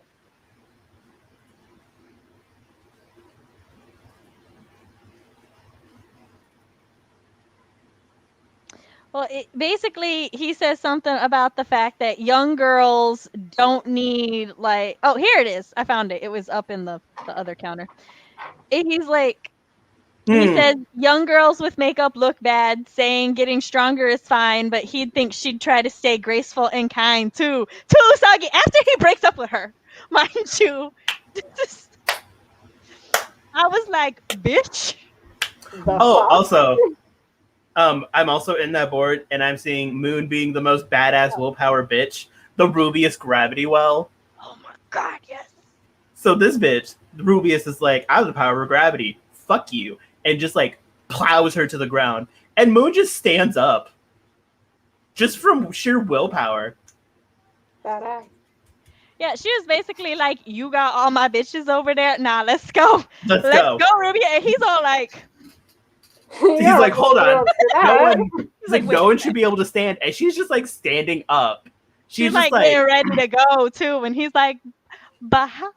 Yeah, Rubius is confused. And she's like, you hurt my friends. I will hurt you. And she's standing. And he's like, fuck. Bitch. Yeah, he's confused. He's like, no one's ever done that before. Watch me. Here at 3 hours. Okay, yes. So we should go ahead and wrap up. My children are I just looked at the time. We have done it again. Okay,